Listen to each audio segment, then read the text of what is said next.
All right. That's enough. I hope everybody's all chill, mellowed out. Yep. I hope you have a freaking smile on your face. Legoland, that's not a sponsor tonight. What is that? I get so scared, dude, because I think you're throwing boobs on the screen. Because that's the first thing I see. It's muscle. It's muscle. I know, but still, it always scares me. I'm like, what's going on? Welcome to Legoland. Yeah, cover. Yeah. It does. Crazy. It's so great. It looks like a record cover. It's amazing. And yeah. Yeah. The album's called We Stress. We Stresses for Never. Yeah, we're Stresses for Never. Stresses for Never.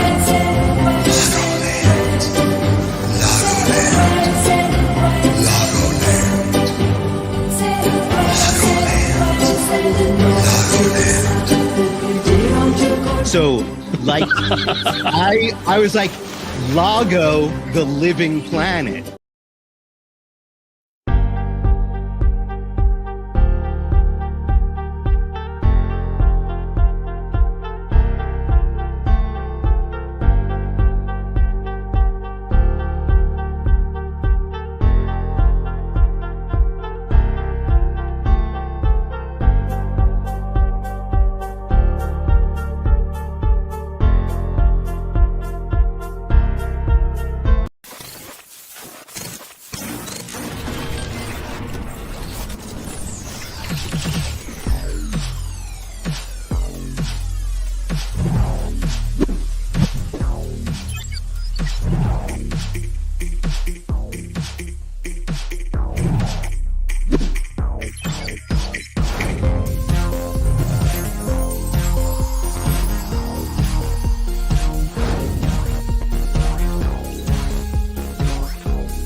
Hey guys, hello and what's up? Welcome back to the show. I'm back. Sorry I missed last week. I had work. It was extremely crazy and busy. I missed all the shows last week, actually. But thank you everyone for being here tonight. I know you have a lot of choices on a Wednesday night. We're still trying to clear that up. But thank you everyone for joining us tonight. Go tell your friends right now. Fallen Fett Chronicles is live. Go share my story or go share your own. And let them know we're live right now. We have a great guest. Lots of people will be showing up tonight. Got a lot to talk about and go over. Or if you have any questions or any topics that you want to talk about, please say them. Join us. Let us know how you feel. What's up to the Federation? If you can right now, hit that thumbs up. If you're new here, hit subscribe, hit the bell for notifications, and hit all so you don't miss when I go live, which is every Wednesday night. But sometimes, other special occasions. And then over there, say what's up, man, so we can shout you out because the Federation likes to show love here and give everybody their say and see what's up and see who's joining us and like that. But we're going to jump right into it, and we're going to get this conversation going and get the show started. Sorry for being late. Tonight, I have a I'm honored to have this guest here tonight. The one and only NICO, Artman Customs, is in the house. What's up, y'all? What up, NICO, man? How are you? I'm good, man. How are you? I'm doing great, dude. I'm very, very excited that you're here. I've always wanted to have you on the show and go over what you do and everything like that.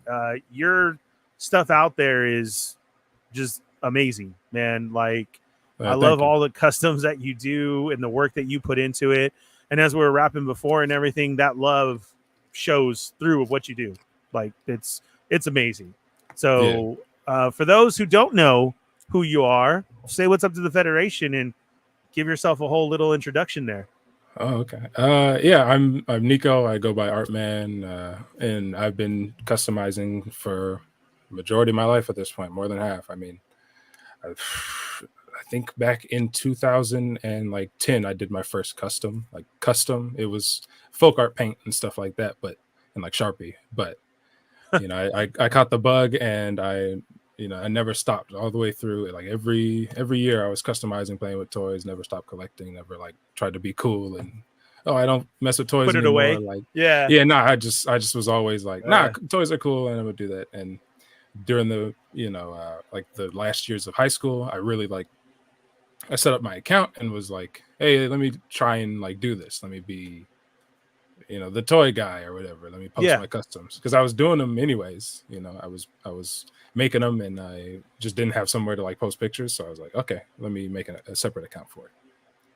And then I did that for a couple of years, and then the pandemic happened, and we were all inside for way too long. And so I was able to focus on customs a lot more, and that's how I kind of blew up, if you could say that. Yeah. But yeah, and here I am still. Do you feel, even though that you were collecting and everything and never put stuff away, and you had always been doing this, do you feel like maybe you started a little bit too late?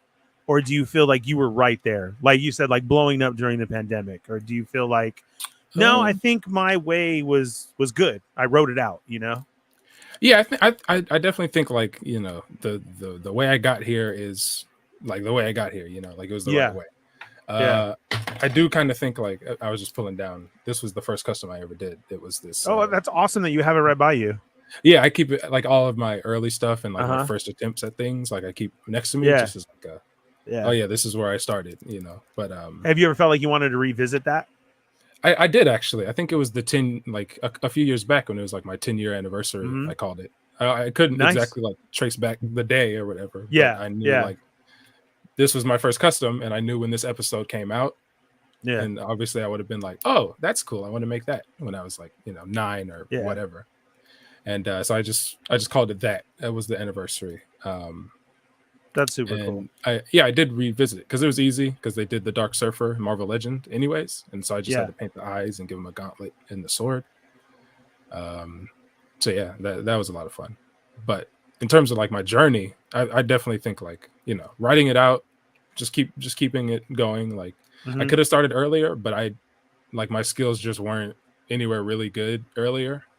I feel like those first few customs I did were like, they were good. Like I could look back at them now and be like, oh, I see. Like you still like them. Yeah. That's awesome.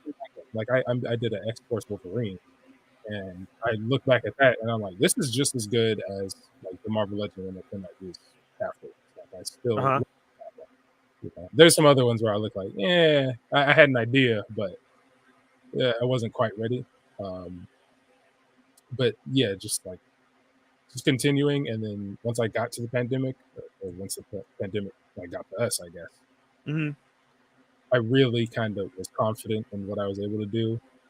And I like had this ability to try out new techniques and new equipment and all this. And I just had the time to practice, Yeah. And so I think, it all came at like the right time, because I was at that level where it could happen. Right. Where Tony knows skills. Like you already had them, but this was your time to increase them and make them better. Yeah, it was about the grind. And like, I started painting heads during the pandemic just because it was easy. I didn't have to go out and like hunt for a figure, or I didn't need a base figure for something like that. I could upgrade the stuff that I already have in my collection with what sculptors are putting out or whatever I want to work on. And then I could just print it, because I had recently acquired a 3D printer. It was like the Elegoo Mars 1, and that was like cutting edge technology at the time. So I was just printing heads. I was printing like 3 heads every day. You paint one of them every day or whatever. Yeah, you're eventually going to get good. And I got pretty decent. Yeah, it's that whole practice makes perfect type thing, and if you continue it on, it should happen. I mean, so like going out there and like telling somebody who feels like they think like you, like, hey, I can do this and be out there. Do you give that advice as far as take the jump and then try and hone your skills, or what is the best advice that you could give somebody who feels like you did at the beginning of, what, my stuff's pretty good, I'm going to continue this on? Yeah, I feel like whenever you think you're ready is the time, right? Like, because if you think you're ready, you're at least confident enough to be like, there's somebody out there, like somewhere else, that will be able to see this and like see what I'm going for, even if it's not like a loose collector level custom or something like that, right? Somebody else you think is gonna see it and be like, oh, I like what they did here, And you know, there's this idea that I love, and it's just you're somebody's favorite customizer. Like no matter what level you think you are, no matter who you are, somebody is like waiting for your next custom because they just love your work. And, no, that's true. You never know who's gonna like who you're gonna be their favorite, you know, like until you just take that plunge. Yeah, that's a great point, because it's like even like, you know, a DJ sense or whatever, you still always have that one favorite DJ where somebody else is like, they're just a regular DJ, and it's like, no. Yeah, but they're like, nah, they mix it just right. Like they do. Their transitions hit a little different. You know, it's exactly. Like, it's you're not something. hearing what I'm hearing. And so that's why. Yeah. And that's cool that you don't have one, but you know, maybe you'll get there someday. Yeah, that's how I always feel too. You know, I because I grew up idolizing like Glenn Webb. That was the guy for me. And he was somebody who, like, he actually took the time to try and like bring up talent and like help newcomers, which was at the time pretty revolutionary. Great. You know, not a lot of people. I remember, you know, I would message other customizers on like Figure Realm or like, you know, whatever I could get a hold of them on, and like they would be kind of cagey, not want to give out advice or not, you know, tell me where they got certain parts or certain techniques or whatever. You know, but Glenn, he was always like open to that kind of stuff. Like he'd message him, he'd get back to you and tell you like, oh, here's how I do this, or here's a suggestion. And he would do those videos, you know, where he'd go, oh, let's work on this together. And like the first Marvel Legends custom was copying his Zemo, and mine did not come out as good as his. But, but I still like I followed all the steps. Yeah, right. I'm like, why doesn't it look exactly like it? You know, but you know, and it's like when I'm watching all those TikToks with the make it in the air fryer. Oh, and I'm like, and you're like, no, my chicken nuggets are not pancakes. The same. Like, Are you serious? I could do a whole breakfast in here right now, babe. Let's do this. Yeah. Like, oh, this turkey didn't come out well. You're 20 minutes in there, and it's like liquid everywhere, and you're like, but I did start everything smoking. they said. Like, I'm gonna mess this one up. What exactly happened? Yeah, that's so true, because some people, when they do show off their talent, and I love the ones who feel like they're not talented. Like, I'm just doing my thing. Okay, cool. Come watch me do my thing. You know what I'm saying? And they do this amazing piece. And like you said, you follow it step by step. And it's like, you're like, nah, you did some Picasso magic. Like, you didn't. You just skipped a step or two. Like, I know this isn't live and you had to edit something. So can you tell me you did a little something else. What you did? Yeah. He was very, very well known and such a great character, and loved by the community so much. Well, that's really cool. I'm always like, whenever somebody asks me like how did I get here, or like what did I do to get my skills up, it was like that. I went like Glenn was the guy, you know, and like Glenn he's the GOAT. Like, I don't care what anybody says, he's the GOAT, because not only did he have like excellent stuff, not only did he have like creative picks of like what to do, and like would just make stuff that he wanted to make rather than like what would be hot. Like he helped other people, you know, he wanted to share the love of the hobby and like share he wanted more customizers out there, you know. And I feel like he achieved that, because there's a lot more now, you know, like, and I see him, I'm talking with him like every day. I have tons of customizer friends who like very recently have came into the game and like are doing amazing things, and all of them have something amazing to say about Glenn. Yeah, so it's always that's like, so big ups cool when the community grows like that, and still afterwards and everything. That's like us doing, and I've always wanted to ask that of people who are very talented, and I always forget, because then the conversation starts and everything. But like, I think your stuff is special, so I wanted to make sure to get it out there as far as, do you feel that that question of, do you feel that you started at a good time, or do you feel like you should have, you know, did this earlier and had a little bit more confidence in yourself? Because there's a lot of very talented people out there who don't realize that they are like that and don't want to take that jump, you know? Yeah. And to me, that's a great answer, as far as, because you can become somebody's favorite, and it doesn't matter to anybody else. So that's a great answer. Going like on a personal level, just like us with toymigos. Like, I remember we were podcasting for so long, and everybody was always saying to do the YouTube thing, you know. It's like, No, we're Yeah, you're we're like, cool. We're just yeah. because We're I remember all right listening to here. you guys, like listening to you Yeah, guys. You know, correct. like, Yeah, you were very, very early with us too, and it was just all our shows. We Yeah. record, sit down, and do that, you know, and it's grown into this big old thing now with YouTube and like that. But sometimes I do sit and wish, man, I wish we would have jumped on YouTube. yeah, did YouTube a little bit earlier? in that early spot, and who knows what that could have led to, even more so. You know what Yeah. I'm saying? So when people had said for me to expand out and branch and to get, you know, my thing and to talk, it was hard for me to listen because I didn't feel that. I like to show up. That was it. Turn on, hurry up, and everything. This is like a bigger responsibility. But then, like you said, that group of people that want to help you out and follow you, and the guys just had everything set up. I'm so very thankful to everybody of contributing and like that to just make it happen. And now here we are, you know, 40 some odd shows later and still talking to very cool people, and maybe some people who aren't recognized enough. They know them, but that's what I want to do, is to talk to everybody to get it more expanded and get more people out there. But a lot of people know your stuff, and that is very cool. So that's amazing to me.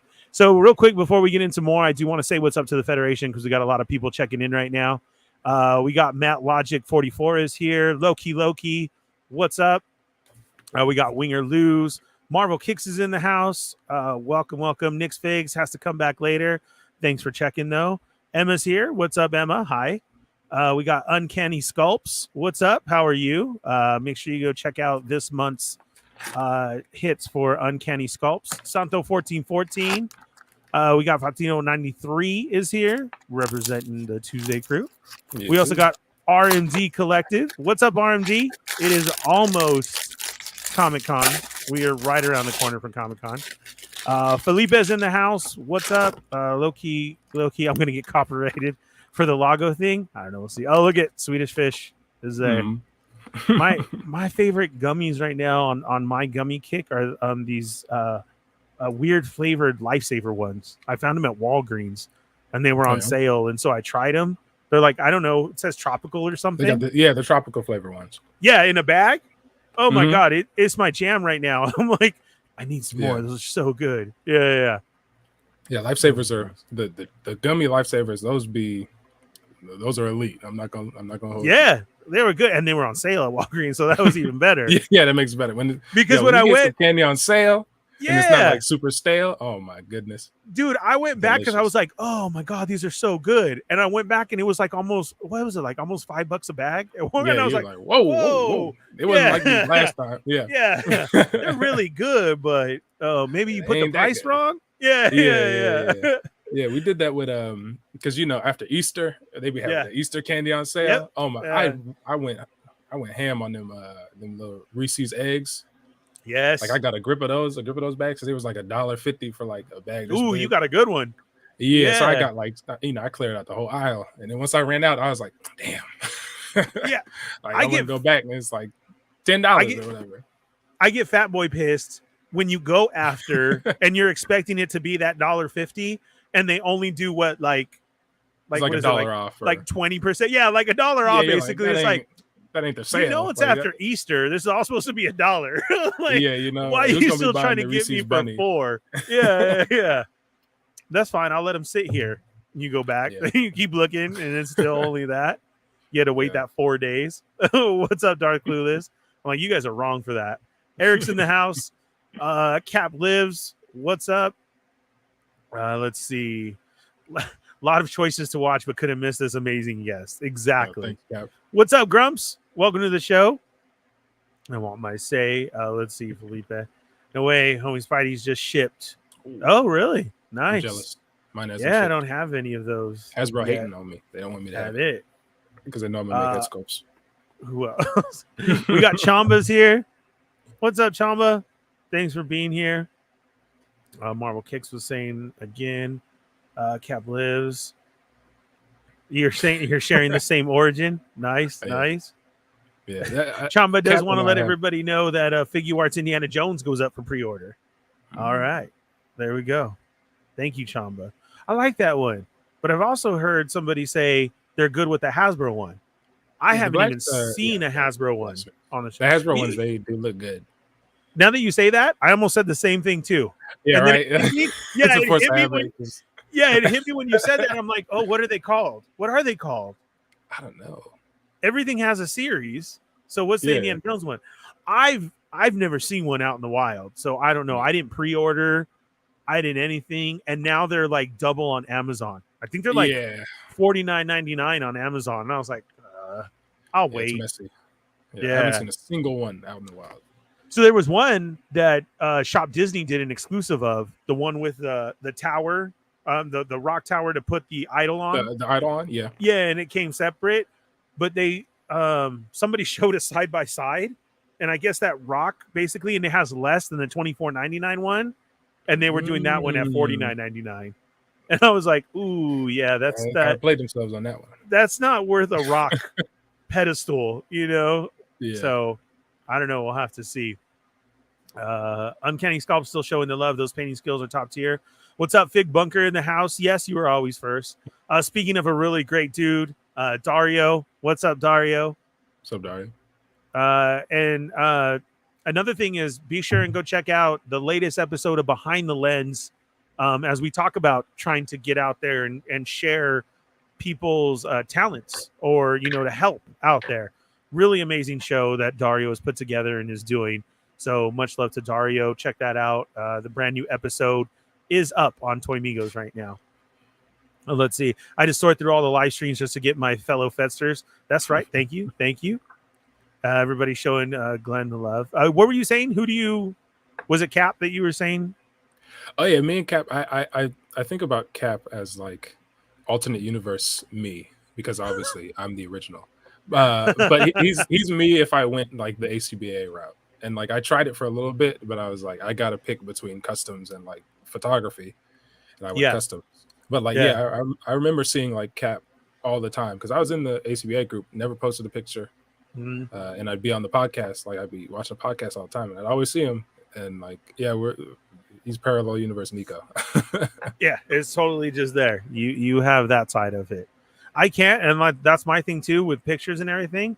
Like I always love sharing ideas with the guys. Like, ooh, that'd be good for this, and I do always hear the, oh yeah, you're right. But what I'm seeing in my head is not gonna happen if I try to take that picture. Stuff be falling, it's all wrong. Like, and I wish I could take pictures because, like, I have so many customs, and I'm like, oh, I could, like I think, like, oh, this would be a dope photo, or whatever. But because it's not out there. I'm not about to jump into that. The Toy Box of Doom is in the house. What's up? NYC Figure Fanatic. How are you? Oh, let's see. Toymigos on YouTube was a W move. Yeah. It took us a while, though, man. I wish we would have listened to everybody. It does. Because it wasn't just one thing. It wasn't like Cheney was saying no or I was saying no. We were both really like, really? Yeah. Do we have to? You know what I mean? And then the decision during the pandemic ourselves to go on every day to give somebody something was really cool. That was one of those. Yeah, we really should just listen to what we feel and go ahead and do it, because it was a release and escape for everybody, and that's really was a time to bring on new listeners and new people and a great support to everybody as far as what they were going through and the time and everything. So it is. I'm glad when you do follow and listen to what you think you really should be doing. Yeah. Kevin's in the house. What's up? Toying around. Hello there. Saw the Swedish fish. Fish. No chocolate crosses today. No, I'm totally out. Like those ones that I had on the show, that was it. Corinne only found 3. I never even saw any. So I think I hyped them up that much that everybody went and tried to find them. Like, that was like the Jada Street Fighter. Like, yeah, dude, I could not. Everybody was hunting for them anywhere. Yeah, it was, I better jump on these chocolate crosses. Maybe grab a candle or two. I don't know. What's up, Nightmare Nemo? Welcome to the show. Captain McKay's in the house. How are you? I haven't seen Indian stores. Yeah, me neither. The SHS comes with a removable jacket option. Oh, I didn't realize that. I don't even remember seeing that. Yeah. I didn't even really look at the listing for it because I was. I didn't. I remember hearing it. Yeah. Are you an indie fan? Yeah. I because my dad, he put me onto Star Wars when I was very young, and then Indiana Jones. Like that was those were the movies that we'd watch together. Yeah. So you're definitely going to go see this new one? Yeah, I'm gonna watch it. Yeah, and I'm probably gonna take him out to watch it actually. Oh, that's very cool. Yeah. I've always been an indie fan. I love it. I can't wait. I even like the last one. There's so many people knocked down. Yeah, Crystal Skull. Yeah. Look, I man. I take like it as it Crystal was an Skull. adventure. Yeah, I do too. You know, I was a kid and I just had fun, and like I had fond memories like with my dad and stuff. So like it doesn't all that like Shia LaBeouf. Yeah, I'm like whatever, okay, man. So what? Like, Yeah, it's the same thing with the prequels to me, like because I grew up during the era where it was not cool to like the prequels. Like the prequels were the sequels are today. Yeah, and like I remember going to like forums and like YouTube comments and like motherfuckers would hate you. Like they would hate you for liking the prequels. I'd be like, damn, like yeah. Like what I they do? would like if there was something wrong with you. That was something that you had to hide. Yeah, like be a closeted prequels fan for real. Because you would jump in so many conversations, right? And that one person would throw it in there, and you're like, it was like a test. Oh well, I love them, and it's like, oh, you did? Like, oh nah, you know what I'm saying? Like, what's wrong with you? Yeah, I really liked it. Oh, look at Chamba says it was fun till the end, and I like the alien part. Is that what you mean? Because it was an alien? The aliens? I mean, I love the. I enjoyed the alien part. I was like, yes, let's go from here. And then it never, did anything else. So we'll see. Disappeared on us. And this one's so weird. I want to go in and enjoy this one. So I haven't read any of the like what this is supposed to be about. How is the? I know I saw the previews. We're seeing like old and young indie. So I am excited about that, and I hope it's one of those where it is in the movie and it's not just in the preview. Like it was one flashback scene. You get what I'm saying? Yeah. So I'm hoping that we get both because it looks good. Chama says because they didn't need to show it. Showing it ruined the mystery aspect. Fair. Yeah, but I'll say this about like watching movies and stuff is I've almost completely stopped watching like trailers or like looking into like anything about a movie. Yeah, and like it has drastically increased like my quality of life when it comes to watching movies because nowadays trailers be showing a little bit too much, and like people they be trying to look at leaks and all this stuff, and like, you get your hopes up for something that's not gonna be in there. That's my biggest thing is everybody feels like it's such a race to ruin it for everybody. Yeah, like they don't even label it like as a leak. You know what I'm saying? And you start watching somebody's video and they start explaining the whole plot and what should happen. It's like, well, or they'll just post like something on like just straight up on the timeline, no like heads up or whatever. Yeah, and so that happens. This is what trips me out. Cap says I hadn't even watched any of the Indiana Jones films until this year. Love them except for Indy 5. I totally get that, but that is so. I always take Indy as like a Star Wars staple. Like it still trips me out when people say, "No, I haven't seen a Star Wars." I haven't seen it either. Because at this point, how have you not given any Star Wars a try? Yeah, Star Wars. Okay, my lady never watched any Star Wars before we got together, which is like that was crazy to me. And did she say why? She I guess her parents just never cared to show it to her. Okay, and then when like she had got old enough to like care about looking into movies, she was like, Star Wars, that's like too popular. She was one of those people. And I was like, you're crazy. Like so then with that type of then thinking about it, how were you able to introduce it to her? Were you like because it was you and you guys have been together or what? I think because it was me, but like I think pretty early on I was like, you haven't watched Star Wars, like like I was like, you're tripping. So that sits with you, right? Like just anything is. What do you want to do today? Maybe watch Star Wars. Yeah, we watched. It was and then because I told her about it, and then it was like a one of the last days of our senior year, and her like her fifth period teacher was like, let's just watch a movie. Let's watch A New Hope. And they got like 30 minutes into A New Hope, and she was like, "This sucks. Like this is boring." And so she went and like came to tell me, she's like, Star Wars is not it. And I was like, "You're tweaking. We gotta watch it together." So we watched it together. And you're really contemplating the relationship. Yeah, I was like, "Damn, I don't think I could do this." Like, like this is kind of a deal breaker. I remember when I saw Corinne and we had met at Disneyland for the first time, right? And it was just supposed to be like a hangout. And we did, and we hung out and everything. And then it was like midway through, like, hey, this is a good conversation, and we're really putting stuff out there. Like, dang, I could finally hang out with somebody. And I remember she moved her hair, right, in the back, and she had a Rebel Alliance tattoo on the back of the ear. Yeah. I was putting my keys on the table. I put out my social security card and my insurance card. I was like, well, if you need to, let's skip. You need to write this down. Go ahead. So for reals, like I was just like, oh, that's a Rebel Alliance tattoo. Wow. All right. And so that was, like that. But yeah, then to come home and say, I didn't like it. Oh, right. Here? Yeah. But did you feel there was a way that you had to show it to her? I had to. I mean, I wouldn't say like I tricked her. I just was like, oh, let's watch something, and she'd be like, okay, what are we gonna watch? And I'd be like, Star Wars. Yeah, watch The New Hope, and like she got over that first like that hurdle of like it's Star Wars, it's the popular thing. I was like, don't think of it as like Star Wars, just watch it. Yes. And we got to the end of A New Hope, and she was like, all right, this is she was like, all right, this is all right. We got the Empire, had her hooked. Empire, she was like, oh, this is good stuff. And then she was like, okay, next movie we're watching is Return of the Jedi. And that's the one where I was like, all right, this will be the real, like, if she complains about the Ewoks a little too much, whatever, like, I don't know, I might have to dip out because I love Return of the Jedi. That's like that's the one when I was a kid, like, because my dad, he showed me, the OT. That was my favorite OT like film. And did you see? Okay, so because you're saying this in your age, were you introduced to it with the new Lucas versions, with those redone, or do you think? Can you remember? Did you see the original?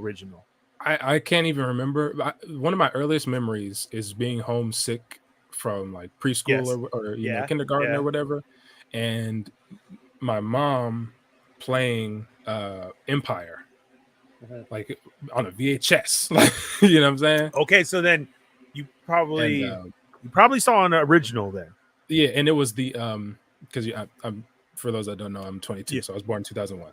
So like, most of my life has been the Lucas stuff. Yeah, but that earliest memory is, and it was the Wampa scene, or the Wampa scene. It was Luke hanging upside down, and I had nightmares like that. I think that's why it's my earliest memory, because I was like, "What the hell is that?" You know what I'm saying? Like, I'm gonna get attacked tonight. And he sliced his arm up. Yeah, so I don't know. It was a VHS, so it might have been the originals, like as close to the original. I don't know if you're saying in that timeline, because those gold ones were still released, which is the Lucas ones, the gold versions redone.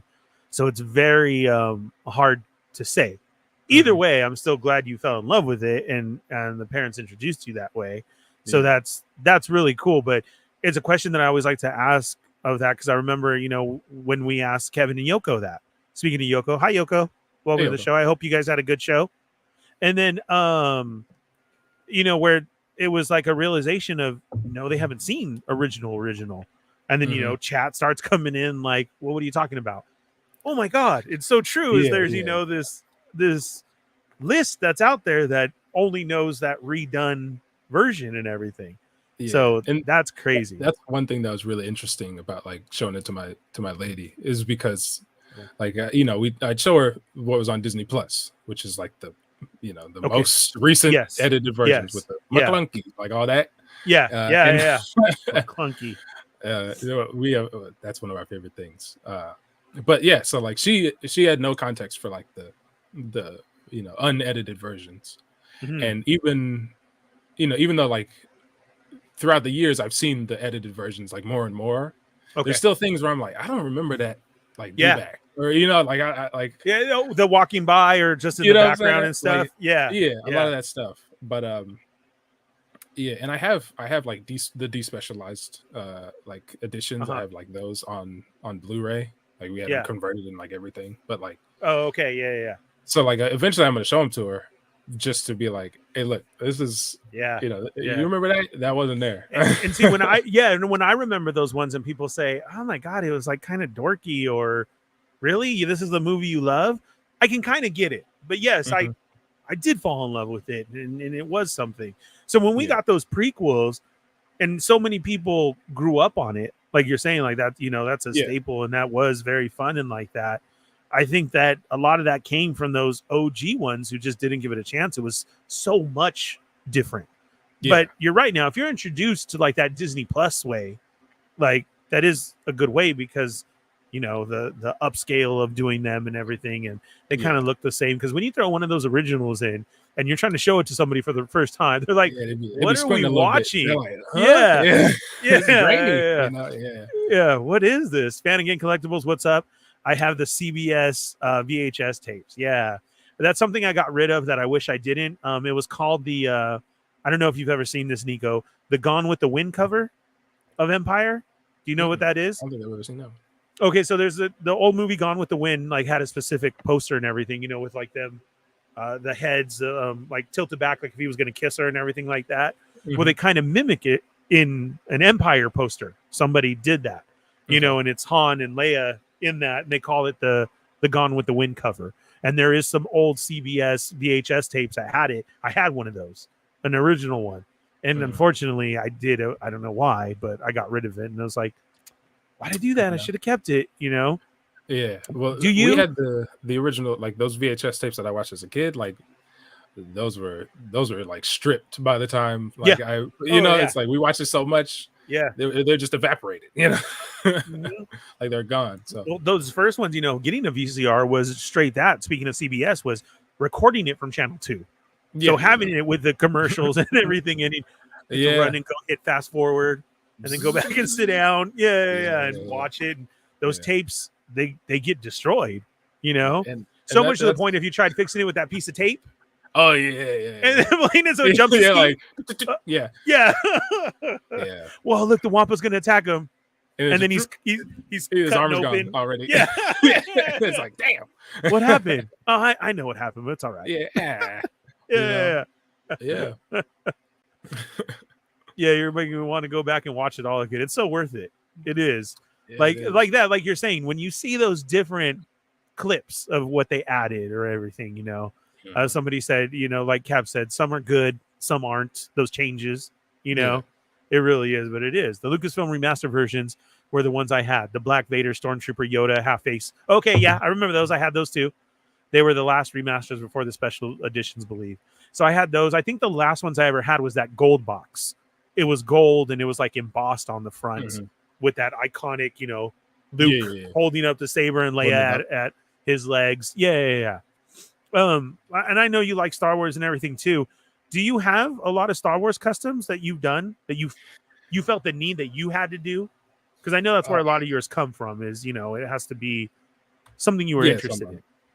Yeah, I mean, for a long period of time, like I always like to say, like, Artman Customs, the page goes through like phases, phase one was Marvel Legends, like in like old school Marvel Legends customs where it was all just like, part swaps and repaints, like sometimes I get like a head cast or something. Like I have something like, I don't know how many posts, but it's a lot. And if you scroll back far enough, you'll see where it's like, oh, I took this, this brown suit Wolverine turned into X-Force. I took this, whatever, 90s Deadpool, and I turned into an X-Force Deadpool. Like it's just the repaint stuff. Then after that, I started getting more into like, it was like the reawakening of my love for Star Wars because it kind of took a dip. Yeah.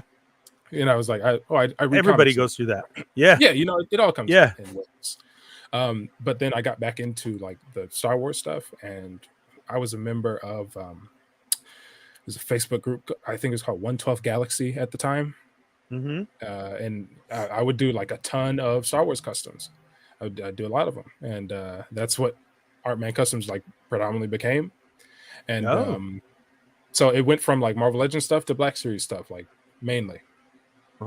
And like I'm grateful to like my audience for being so gracious in like that kind of change, because if you go from one franchise to another, most of the time your audience is gonna be like, nah fam, I'm here for Daredevil. It's so like, true.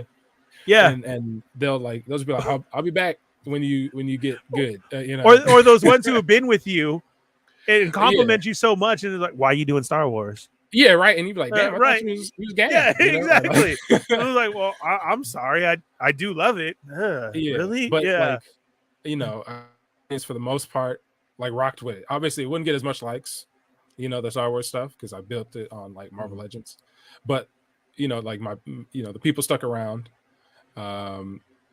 and yeah, so I did a lot of Star Wars custom, like a lot, and a lot of it was like clones. Some of it was like Jedi stuff. The occasional, like, you know, my original character, like my logo is an original Mandalorian I did for like it's like a bounty hunter build off. I think it was like a group challenge, and it was this really big like communal thing where we all built our own like bounty hunters, mainly Mandalorians because the Mandalorian had just come out. Oh, and I had this idea of a Mando for a long time. Matter of fact, everything's within an arm reach. yeah, I for built real. I built it on like the Boba Fett like model kit, and this thing is showing its age, but like you see the bones of that logo of mine. Oh yeah, it's like, you know, the black armor. Oh, I like that. And stuff. Yeah. I want to like you added this. that like mohawk type. Yeah, on it. Yeah. This was a long that's time sick. ago. Toothbrush. Oh wait, whoop. Toothbrush bristles. Like no. Yeah, so I cut out like with an X-Acto knife, very dangerous, almost sliced my finger off. You know, a channel in the helmet, and then I took those toothbrush bristles, and, you know, super glued them to a mohawk, just put it in there, and that's how I ended up doing it. That looks really good. A Gundam arm for the robot arm and stuff. Like I had a lot of fun with it. I want to redo it like on a better body, something that doesn't look like a model kit and doesn't have the weight of a model kit. So I'll get to that eventually. But yeah, like I would do a lot of Star Wars stuff for a time. That's very cool. I didn't know. I didn't know that your phases were, you know, seeing it. Yeah, I can see what you're talking about. We're like jumping back and forth through different things. Yeah, you know, because everything, your enjoyment of stuff always just comes in waves, you know. So like, correct. Yeah, I still love that one. This one's sick. Yeah. Everything Maul is like gonna be one of my favorites, you know. Like that one I love like to death. I have a figure arts version of that one that like I tore apart like 3 figure arts figures, like a Revenge of the Sith Anakin, an Injustice Batman, and a figure arts Darth Maul. Like I just chopped them up and then put them together to make one of those, but in like figure arts. And I still love it. I still have it on my shelf. I still display it. Yeah. And then I have the horse legs Maul. That was like that was like my magnum opus. You know, that one. I did that one a while ago. Dang, I really like this one. Yeah. And that's it. Did you do anything to the Ahsoka, or no? That's a standard. I gave her the armor. I swapped out her legs with the Val from Solo. Okay, I knew it was something, and I'm like, what is it? Shorter and could stand better because those ankles on the original were bad. Yeah, I put the proper like armor on her shins and gauntlets. Nice. Let me catch up with what everybody was saying here. Let's see. Cap wanted to know what was the first Star Wars film you saw in theaters. Yeah, that one. The first one I saw in theaters was The Phantom Menace, but it's only because they did that re-release in theaters however many years back, like before the sequels. Yeah, I remember. And I remember like distinctly how hard Brisk went with their ads, because they had like the Brisk, like you know, the Darth Maul Brisks, and then they had that app game, like the phone game, where like it would throw up Brisk cans or bottles, and you'd slice them with a lightsaber and stuff, and it had like Big Head Maul. Like that's a core memory for me. Like that was like my first phone game that I play on my dad's phone. But yeah, it was my dad took me to that one, and it was in 3D. It was Phantom Menace in 3D, and I loved it. Like it wasn't my first time seeing the Phantom Menace. I don't remember it in 3D. I'm 90% sure it was in 3D. Yeah. No, they did that back then too, though. It was easy. It wasn't like it was something. It was like, oh, check out the 3D one, you know? But that was like a really formative one. Because it wasn't my first time seeing Star Wars in theaters, because it was all VHSs up to that point. Yes, you know, or like watching it on Spike, or you know, like yeah. And now it's what is it all the time? TBS, right? Or is it TNT or it's one of those? But I know anytime that I'm in a hotel I can click to there and you Star can Wars watch is going to be on. Star Wars. Yeah. Yeah. That's how For it was the with Spike. weekend. It'd be like, all right, is it going to be, is it going to be Celebration, or is it going to be a con, whatever it is. always something? It seems like you're in a hotel room. Oh, let me go to TNT. Oh, yes, Yeah. there we go. Yeah. Star Wars is there they on. are. yeah. Have it on in the background while you're unpacking and everything. For real. Yeah. But then the first one, like the first new movie I watched was The Force Awakens in theaters after that. Oh, being brand new. Okay. Yeah. What's your favorite Star Wars movie you keep rewatching? For me, it's Rogue One or Revenge of the Sith. Keep rewatching. Ooh. Probably Revenge of the Sith. And that has a lot to do with like where I was as a kid. Just like, oh man, look at these lightsaber duels, that was the cool one. That was, and I just love that one. And I love Anakin. Like Anakin, he was very much, because I grew up like, I grew up as a broke kid, kind of like trying to make my way in the world. And I was angry. I was an angry little dude. I had a lot of creative like ambition, but I was just angry because I didn't have resources or like a support structure. And so like I could see like an Anakin in myself, or like I could see myself in Anakin a lot. And even though I couldn't like think of it as that, you know what I'm saying? I just be like, oh, I like Anakin. After the Tuscan scene, you were I was like, that's me, for real. That's me with the hops. You know what I'm saying? Like oh man. But all of them. Yeah. and then it also has like extra value to me because like I love the Clone Wars, and that's I think my lady's favorite when I showed it to her. So I showed her all of them. I showed her the prequels, the original trilogy first. Yeah. And then I was like, okay, let's watch the prequels, and we got through all of them. I'm not sure if we took a break between Attack of the Clones and Revenge of the Sith for Clone Wars. I don't know if Clone Wars came like if we did that after or before Revenge of the Sith, but yeah, Revenge of the Sith. That's the one where like we love that one, especially like we watch that one together all the time. Did you guys get into the cartoons? Yeah, we did. Yeah, to Clone Wars and everything. Yeah, and a lot of I have to thank the Mandalorian because the Mandalorian is what really like solidified her as a Star Wars fan. Yeah, for Grogu, a lot of people. Grogu. It sets off something. In in their brains where it's like, ooh. And so she was like, this Yoda guy, or whatever. Yeah. And I know a lot of people say that, and they, they just want to see Grogu. Okay, good. Like, do you know how much that's opened up? It gets them in the door. Exactly. Yeah. And that's what I'm hoping for Ahsoka right now. It's like for those people who kept saying, but it's a cartoon. Okay, but you really need to watch Rebels. Like, you gotta watch Rebels before Ahsoka comes out. Like, please. And I was like a low key. I'm trying to get the timeline right because I think it was like A New Hope, and she was like, okay, yeah, that was pretty cool. And then Mando came out first, and then we watched A New Hope, and so on and so forth. It was one of the two. But Mando made her like, all right, I think I'm into this Star Wars stuff.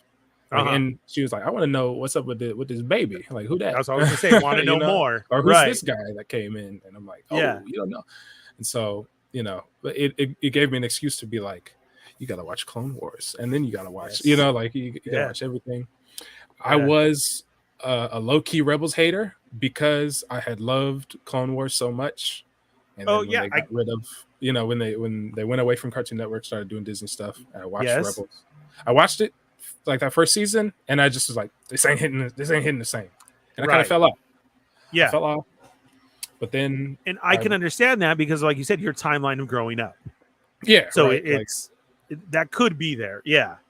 Yeah. So I fell off, but then I started seeing like, oh shit, they got Ahsoka in there. They got Maul up in there. Mm-hmm. Yep. So I would dip in and out, and I'd be like, oh, cool. And then the first time I really watched it was with Gabby, and like because she herself was like, I heard Ahsoka's in Rebels, we have to watch Rebels, because she loved Ahsoka from Clone Wars, and I was like, all right, cool, like we'll watch it. And the first season was like we got to that season finale season. of Yes. season 1. I was like, all right, we cooking now. And then we got to season 2. And I was like, oh, I love Rebels. Like Rebels is great, you know. Rebels is really great Star Wars. And so yeah, like we've watched it all at this point. We watched Rogue One. I've made like an edit of Rogue One too. Like I stole it from like like Mando v Movies. He had this idea where it's like, oh, if you cut out certain things, like you know, it builds up tension a little bit better, and you get like you know, it's more well rounded. And so I was like, all right, let me put my little editing hat on and see what I can do. And I really like it. It's a lot of fun. But it's the only thing like I ever sat down and edited, really. Do you still have it up somewhere, or like where do you have it for yourself? It's on a drive somewhere in my old computer. Oh, okay. But yeah, I have it. Like I could find it. It's not. Let's not get it twisted. I am no like for grace. Like I'm not good. I was not good. You know, it was a lot of hard cuts. You know what I'm saying? Like I did not I didn't have no software. You know, I see the customs, so I'm getting excited. Like, oh, and then it's one of those. That was good job, Nico. Good job. Yeah, right. Yeah, right. But, yeah. You know, it was fun. It was fun for me, and yeah, we watched all types of Star Wars. Yeah, we watched Andor. She loved Andor. Gabby, you piece of shit. But yeah, Star Wars is like that's everything to me, and like Star Wars can hurt me like nothing else. That's the thing. Marvel, I could roll with the punches, you know, like well, whatever, you know, they kill Kamala, all right, you know what I'm saying? She'll be back by the movie, fine, you know, you know, a whole bunch of stuff. But I like the sculpted bucket you did real quick. I just want to say that. Yeah, that one was fun. Yeah. That one was hard too because I had to fit the tails in a way that made sense for like the armor and the helmet go around it, right? Yeah, that was a nightmare. Yeah, that's another thing. Like when everybody says, you know, Grogu wearing a helmet, they always show with the ears out. Yeah, it's like nah, fam. Like right, it's like it's like gotta it's fold back. Yeah, you can't have the ears out. You know, I'm surprised nobody's done that yet to put it, you know, out there of this is going to be his helmet like that. Yeah. Now we're into Star Wars stuff. Yeah. Oh my goodness. Yeah, and I remember like, oh yeah, that one, that Christopher Lee, and then the one after that, which is the you know, the Obi-Wan. Where'd you get that at? Oh, Casting Cave. Yeah. I painted them. I painted them up, and that was the first time I was like, let me sit down and actually like try and make this look good. This looks amazing. Yeah, and I think the Obi-Wan looks even better. Like I still have those because they're like, you know, those. I've never seen this on your page. This is wow. Yeah, that's why I was looking at it. I was like, no way, this is a Black Series. Holy crap! That's the thing. Like, because I did those and I was like, holy shit! Like, where'd I get this? Like, where'd this come from? Like, I was looking at my hands, like, you know what I'm saying? Like Hannibal Buress. Oh my god! So when you paint a head like this, how many times does it take you? Because this is amazing. This is like the details that you brought out of it and everything. What are we talking here just to paint this head? I think if you scroll through, you could see like the step by step, either on that one or the Obi-Wan. But like it takes quite a bit, like because it's the like you could see the kind of, you do the skin. This tone. Is how you got it, or no? Did you get gray? It was they were like skin tone esque, but they were like kind of like opaque. Okay. You know, like so they weren't exactly that tone. So what I did was I painted the base skin tone, and then I went in with like a redder tone in like under the eyes, around the nose, the cheeks and lips and stuff. And then I went in with a lighter like tone for the skin on like the highlights and stuff. And then I did the white of the beard, and I did washes in the beard, and then I did the eyes. Like it was usually head sculpts are like one and dones for me. Like I'll do it. I'll knock them out in one session, especially now because I have the process down. But these ones I was like, let me experiment and like try and get really good, like make it look good, you know. What's up, Clint? And so yeah, these ones, they took me a couple of days. Just because I was feeling out the process, you know. They came out so good, man. I can't believe that's a Black Series. Yeah, and like just from your shot that you shot here. these are the ones I chase every time I'm doing a head sculpt. I'm like, I gotta make my next Dooku. I gotta make my next Obi-Wan. Like I gotta achieve that. It's very. I can see why you're saying that, because this is just, oh my god. I wish I could make it bigger on the screen for everybody, but I that's not even doing it justice. Yeah, This is it's like just so you know, good. the imposter syndrome hits, and I'm like, maybe that was a fluke. Maybe I'm not that good, you know, like you know. But The whole blackout. You were way tired. Yeah, you you wake know, up like- and you're just like, oh, what whoa, happened? You know what I'm saying? I had too Yeah. many Swedish fish. Like, what happened? And Yeah. I got 2 fresh head sculpts. Yeah, or the tooth fairy came by and dropped them off. Like, that's an amazing one, man. That's, oh wow. I Yeah. really like this one. That's so cool. So you're saying that when you feel like, okay, this is a one session type thing and everything, and I know a lot has to do with your passion on something. You were saying if you really love it, then it's going to make you go harder into it. So when Yeah. you saw this, did you feel like it was done, or do you feel like you had to accent, you know, those cheekbones more, or were there any switches in this one that you made, or did it flowed?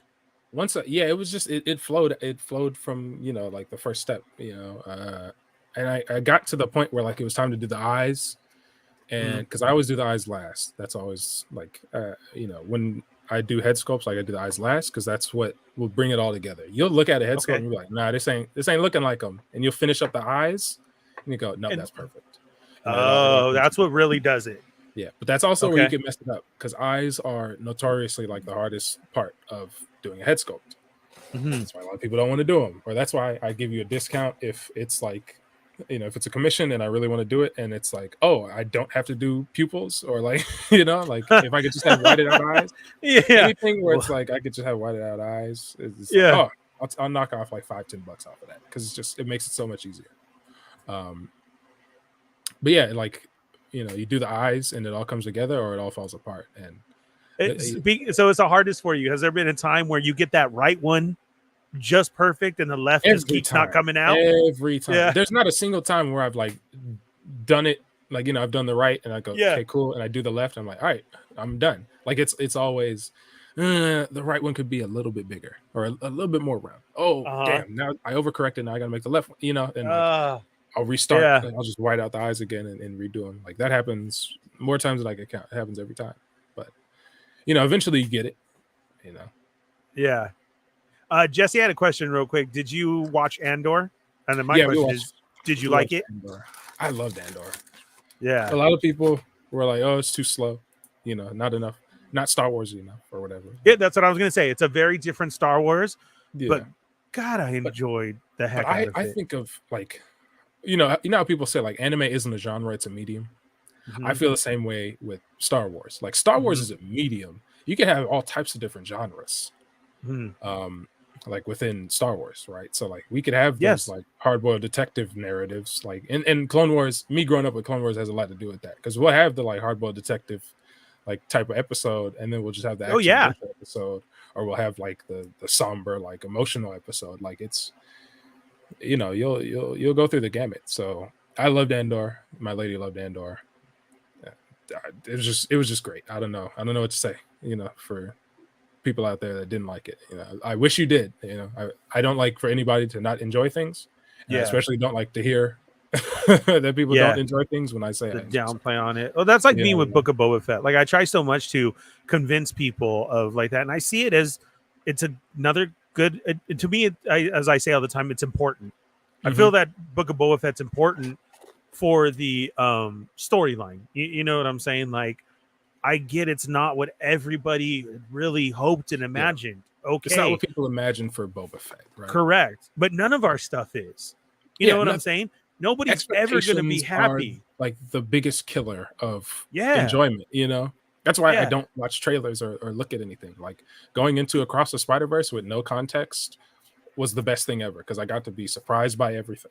Yeah, You know, same thing, I'm everything, going in the everywhere, same way all at too. I once. don't get to see it till Friday, Yeah, but I that's haven't rough. watched the major trailers. But every time I see something, I scroll past it too. Yeah. Even the pictures. I know I saw you working on something, and I scrolled past it because Yeah. I was like, Friday's almost here. You know, okay, I don't want to get ruined by Mhm. anything. You know, and that, you know, that's a funny thing is like when I posted, because I posted like I would call them like no context spoilers, but like they Uh-huh. weren't even spoilers. It was just like it'd Correct. be Right. one Yeah. quick line from the movie that was like a one-off joke in the first 10 minutes, and I'd make a meme about it. Mhm. People got on my ass about that. Like people were mad. Like people were like, Oh, it's they not cool to do. post spoilers. Yeah. And I'm like, okay, watch the movie. Like you have Yeah. that tells me that you haven't watched the movie. You Yeah. know what I'm saying? Absolutely. Like, It's 'cause always those you're ones thinking this first is- out the gate to say it. You know what I'm saying? Like, Oh. you're thinking this is a big deal, and then you go Nico's come such a back. cool dude. Here's my chance to go attack him. Like, Yeah, right. And then he they finally come back did to me wrong. a day Yeah. or two later, and they're like, "Nah, that was funny." Like, you know what I'm saying? Like, "Oh, you got me." You know what I'm saying? Yeah. But yeah, you know, like expectations like will kill your enjoyment, or like they'll hold back your enjoyment. Like me and my lady Oh no, am I losing you? still today, but like, you know, of the year. And we had no context of what that movie was. We saw like the initial little Instagram advertisement, and we were like, okay, this looks interesting. Let's not watch any more trailers or look into it at all ever until it's out in theaters. Watched it. You know, my girlfriend, she cried up in the theater. You know, a little. I had a little. You know what I mean? Yeah. Which one again? Because I lost you there for a second. Everything, Everywhere, All at Once. Oh, that one. That Yeah. one. So you had no idea what you were I going had no into. idea. I didn't know it was like Oh. a multiversal. Like I had no Yeah. context. I thought it was just like I don't even know what I thought it was. It was just, oh, this looks Yeah. interesting. Let me not think about it until it comes out. Uh-huh. And yeah, we watched it in theaters, and we just came out like, wow, this is something special. Like this is a once in a lifetime kind of thing. So we just go into movies like not looking into them at all. And it definitely like that's a great way of putting it that I think people should definitely try nowadays for their next one they really want to see, because it is so hard to get spoiled. Or you know what's even harder, man, is to jump on your friend's opinion. And you're really not thinking that way, but all it takes is that close friend, right? Of no, I really don't like Boba Fett. I mean, because he should have been this, and well, or I mean, you're a big fan. Don't you think that he should have? Yeah, you're right. He should have. And for a little bit, you do get caught up in somebody else, the way that they're presenting it to you, right? Yeah, and you're like, nah, it's not. You know, like you want to argue about it, right? Yeah, and you got to take a step back sometimes and really be like, oh, wait a second. No, I do like this. What happened? You know, and so it's very hard when you that's jump what happened into to the like to me with the prequels is like I had heard so many people like yell at me about liking the prequels, and I was like, oh, okay, maybe the prequels are bad. Yeah, am I wrong? Right? You know, I'm like, am I wrong? And like making somebody feel bad or wrong for enjoying something is like, I will never understand that. You know what I'm saying? I will like judge you for your opinion on certain things because I'm like, nah, because that's rooted in something else. You know, like I'll be like, I'll mentally log that, like, oh, you don't like this character, or like for what reason, you know, why or whatever. Right. You know, but if you explain it to me and I'm like, oh, you just didn't like it because it didn't fit like your expectation, whatever. Like, there's nothing I could do about that. And like, I'm sorry you don't enjoy the thing. Like with the sequels. Yeah. I know Cap absolutely loves the sequels. I'm cool on them. You know, I'm not like one of those people that will like spit on you if you like them. It's still Star Wars to me. Yeah, it's not a favorite. Wars, you know? It's still like, Star Wars to me. And you're not gonna love every bit of Star Wars. Like you're not. I like what it's produced out of it. Like I never thought that I would see a spoof of Star Wars like that on Saturday Night Live. And when he does the Matt, you know, the rare boss type yes, deal. Those are hilarious, man. That's great. Yeah, I mean, so much good comes out of like the sequels that people like. You wouldn't have Mando without the sequels. Like just full stop. You know. Yes. Like you wouldn't have that, and we wouldn't have a lot of stuff. And there's good content in there. You know, I have full trust in him adding to this lore, or maybe even changing our story of the sequels, really opening it up. And I'm totally open to that happening. You know, I hope it does. And it's the same thing with like how the prequels were seen, right? Like people hated on the prequels. They're like, this doesn't make sense. There's too much politics, or how did this happen? And then the Clone Wars came, like. My girlfriend always says like half of Star Wars is filling in the gaps of Star Wars, you know, and it's like, yeah, it's true, because the Clone Wars came around and filled in all those gaps that people didn't like, and now everybody loves the prequels. or at Yeah. least it's not as bad to like the prequels anymore. And I feel like we're gonna get to a point like that with the sequels where everybody that was like hating and like would insult you for liking them will be like, oh, actually, yeah, I was tripping. Or like a new show will come out and they'll be like, oh, I see what they were doing there, or now it makes sense. Cap. So it's okay. I love Last Jedi. Oh no, it's my not. god. Cap. Go away. Yeah, but no, people will hate you for liking The Last Jedi. Yeah. Okay, so what if we flip it now? Because now what I see happening, and it's always such a circle, right? Is those big, huge Marvel fans that grew up and everything hating Marvel right now. Oh yeah. Yeah. And you know what I heard somebody do a comment of one time? And they said, Disney has ruined Marvel. And I was like, I swear nah, to what God, about the dude. last 10 years though? Like correct. And I was like, they did that too. Did you not know that was Disney already too? Like, are you serious? You just made that comment? Like that's a real like, okay, so you don't actually know what's going on. You're here to jump on that hate train and go along with it. Because all that Disney Plus stuff, the shows that we've seen, I've liked them. And again, I think it adds to the story of Marvel. I will give that DC hate though. I cannot jump on with these DC movies. You don't like Zack Snyder? They're very hard for me to like. I'll watch them and put it out there and go. And then like after seeing Guardians 3, I'm excited to see a James Gunn DC movie. Like I want to see what he's gonna come up with, And for me, the ones that do it for me as far as DC is the cartoons. I'll watch the cartoons all day long. Even old ones. I still put on some of those old ones like all the time if I need something in the background because it was a good cartoon movie. So I like those. But what they're doing with Marvel now and the whole Disney thing, saying it's the Disney, those shows, I like them. Like Hawkeye, I take that as a Christmas thing now. Like I want to watch that during Christmas. I really liked Hawkeye. We loved Hawkeye. Yeah, that was good. Did you get a chance to see Guardians 3? No, it's just it came out during a time where like my schedule was absolutely packed from work and like in school and all that stuff. So like we didn't get to see it, and then by the time we were able, and my lady, she was like out of the country for a little bit, so like we didn't get. It was all hectic. So by the time we were able to like go to the movies together, Spider-Verse was out, and so we were like, hey, let's just had to go. Yeah, gotta see that. Totally get it. Yeah, I didn't want that same thing to happen, so I had to go watch Guardians on a Tuesday. Yeah, you got to really fit it in. Yeah, because that's exactly what I didn't want to happen. Was that but Spider-Man's here now. Well, yeah, so and you forget about it. I got to go see that. Yeah, and that's on me. Like it happens, but I'll catch it. I'll catch it. I just thought it was. I thought it was very well done. Yeah, if you put everything kind of in a not to say like a Star Wars context, but that trilogy, the trilogy aspect of it, it was just another damn good movie where I was just like, this is really good. And I've been hearing the same about Spider-Verse, so I hope that's I got a full 2 days left to make sure I don't slip and see something or hear anything. I feel like spoiler culture has kind of died down a little bit, just a teensiest bit, so where it's not like you don't have to be as on edge. Obviously, we're in a community that will like.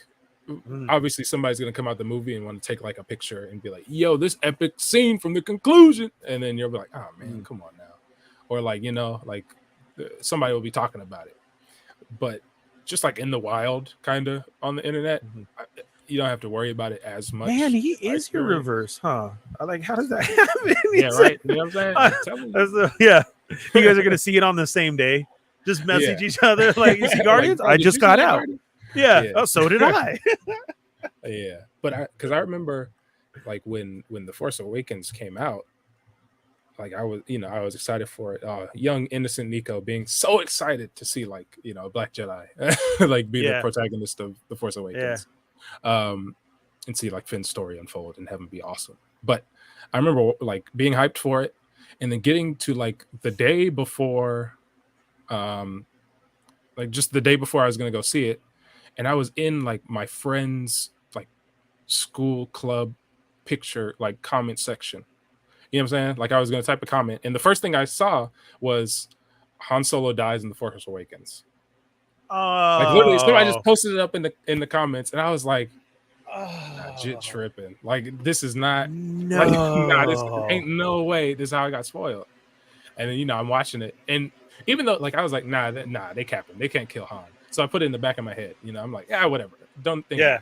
But you're watching the movie, and you're like, "Is this the moment? Are they gonna kill him?" Like, yeah, yeah, because you know like, what you read. You're like, yeah, it is true. Yeah, I'm not even paying attention to like what's going on, and I'm like, "Oh man, they're gonna kill him. They're gonna kill him," and then they kill him. I'm like, So the same thing almost happened to me with Rogue One.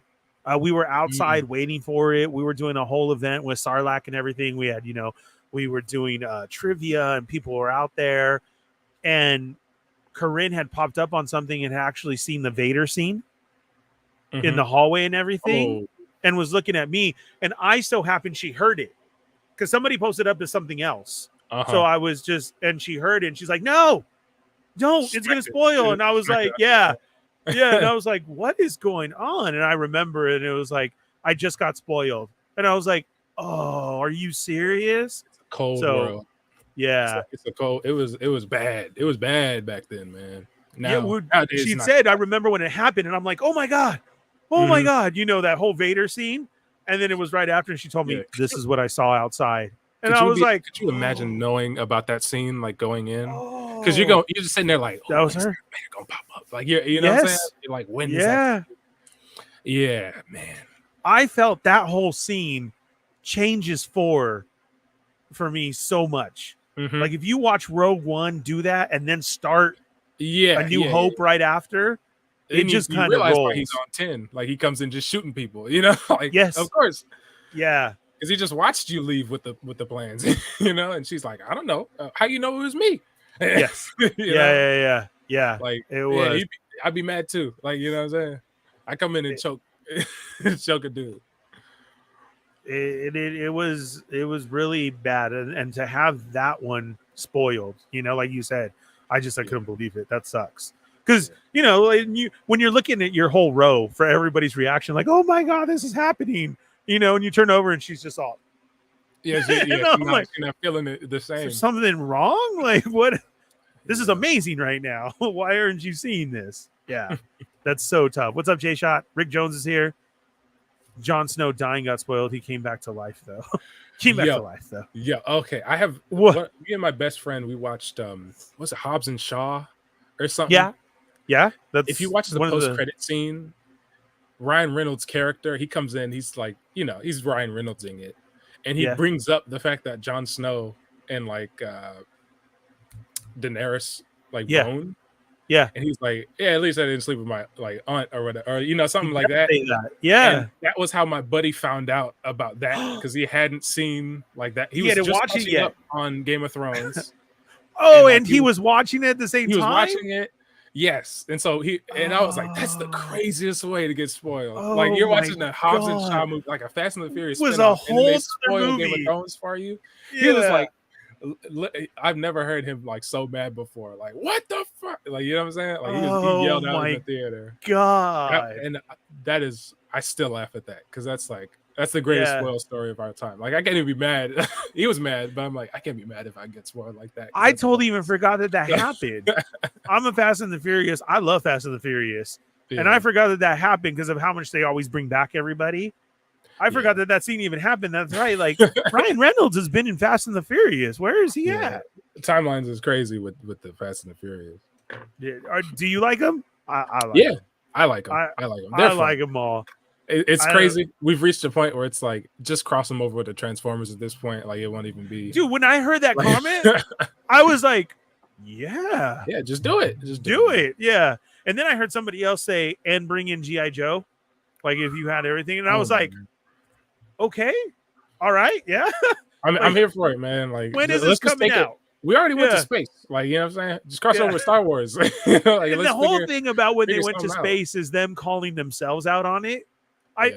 I thought that was the greatest. He was just like, like, "We're okay. really going to space?" Like, Yeah. yeah, okay. Yeah. Like where he's, we can't die. We will Yeah. never die. And I was like, "Go ahead, play it out. All right, Do go it." ahead. You know, Yeah, yeah, yeah. yeah. It was. I love them. I do not care what anybody says. I am there for all that stupidness. Yeah, jump a car out of a 30-story building and still survive land and in another everything. building and keep bouncing between floors. Yeah, Yeah. You know? Yeah. Or you come up. Did you see any of those posts where it was like where you lost it for Fast and the Furious? Oh yeah, Where it what really took was you the out? moment where you're like, all right, Yeah. that's enough.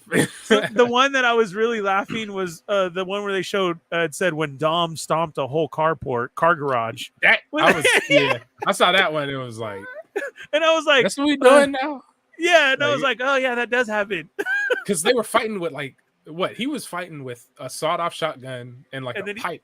He had And the they were wrenches, hitting a each other pipe and a wrench. Yeah, Yes. right. Yeah. And then so they were fighting, and then They what were does he doing a say? He said lightsaber something. battle without lightsabers. Yeah, and he said something, and he Yeah. just stomps, and it goes, goo, goo, goo, goo, and the whole thing collapses on Jason Statham, and it's Yeah. I was like, Because I oh, okay. read some of them, and the way that I read them to Holding people, the truck with that. holding the truck and the helicopter. That Yeah. that was nuts because they're he's cranking it, and just goes And ching, holding and he it. breaks it, and he's like, Yeah. he's holding it. Yeah, nah, yeah, there was some Totally wacky plausible. stuff. I don't Wacky see stuff. nothing wrong with it. I do. See, Chama's on board too. Crossover Transformers, since they're both fantasy anyway. Absolutely. Why not? You know, Let's do it. Yeah.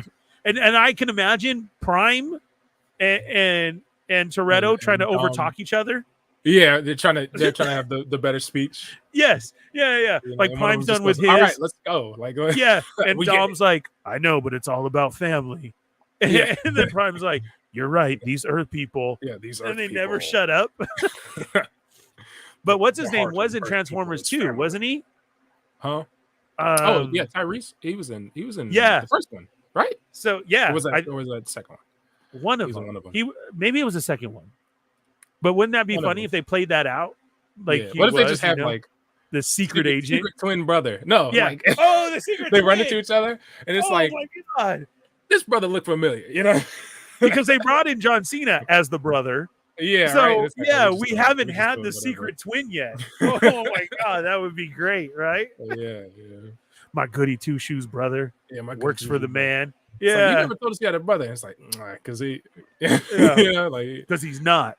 I already Never had to deal said- with the cop in the Yeah, family. Now I gotta deal, you know, like My best friend turned me in. I never Yeah, acknowledged you my know. brother. my brother, he would have done the same thing. He got me court-martialed. What if it was like like Tyrese was in the army or something before? You Sorry, know? Fat again. Yeah. That'd be Fast and the great. Furious sounds more like anime now that I hear about this. It is at this point. It's anime, and I'm here Well, for then it. there's the anime that I finally love. There it Mhm. is. When Yeah, somebody we got says, him. "Yeah, Ladies do and you watch gentlemen, anime?" we got I'm him. like, "I like the Fast and the Furious anime," and Yeah. everybody's all acceptable. I'll take it. Yeah, understand. All right. Welcome to the cookout. You know. Yeah, Like, could very well be the same character. See, but I'm liking this twin that we never knew about. Oh Hey, yeah, John Cena was in Bumblebee. Cena was in Bumblebee. Oh Yeah. my god! So see, we do. We got a couple It's already lines. happened. All you got to do is say the line. You know. Yeah. A third Oh my brother. God. Yeah, Jesse, I've been saying this too. Of how do we not have Fast and the Furious characters? You are 10 movies in. Yeah. 10 movies. How has nobody done them? I know we get the cars and everything We like get the that. we get but- the Jada cars and stuff, but yeah, no yeah, figures. which are really nice. But yeah, how do we not have a figure of Fast and the Furious? And then Yeah, at okay, least oh a my dog. god, even Gotta more have- hilarious. Did you see Michelle Rodriguez with her comment about how the yeah, Marvel like, where are they thing? gonna go now? Yeah. Yeah, they just It's keep like, doing ma'am, the same thing. I don't know if you know what You're franchise you're in, but In literally number 10. You They're guys doing are something. on the floor for Yeah. Fast and the Furious 10, and you just said, I don't know why they keep repeating themselves, but who would want yeah, that? I don't know. Yeah.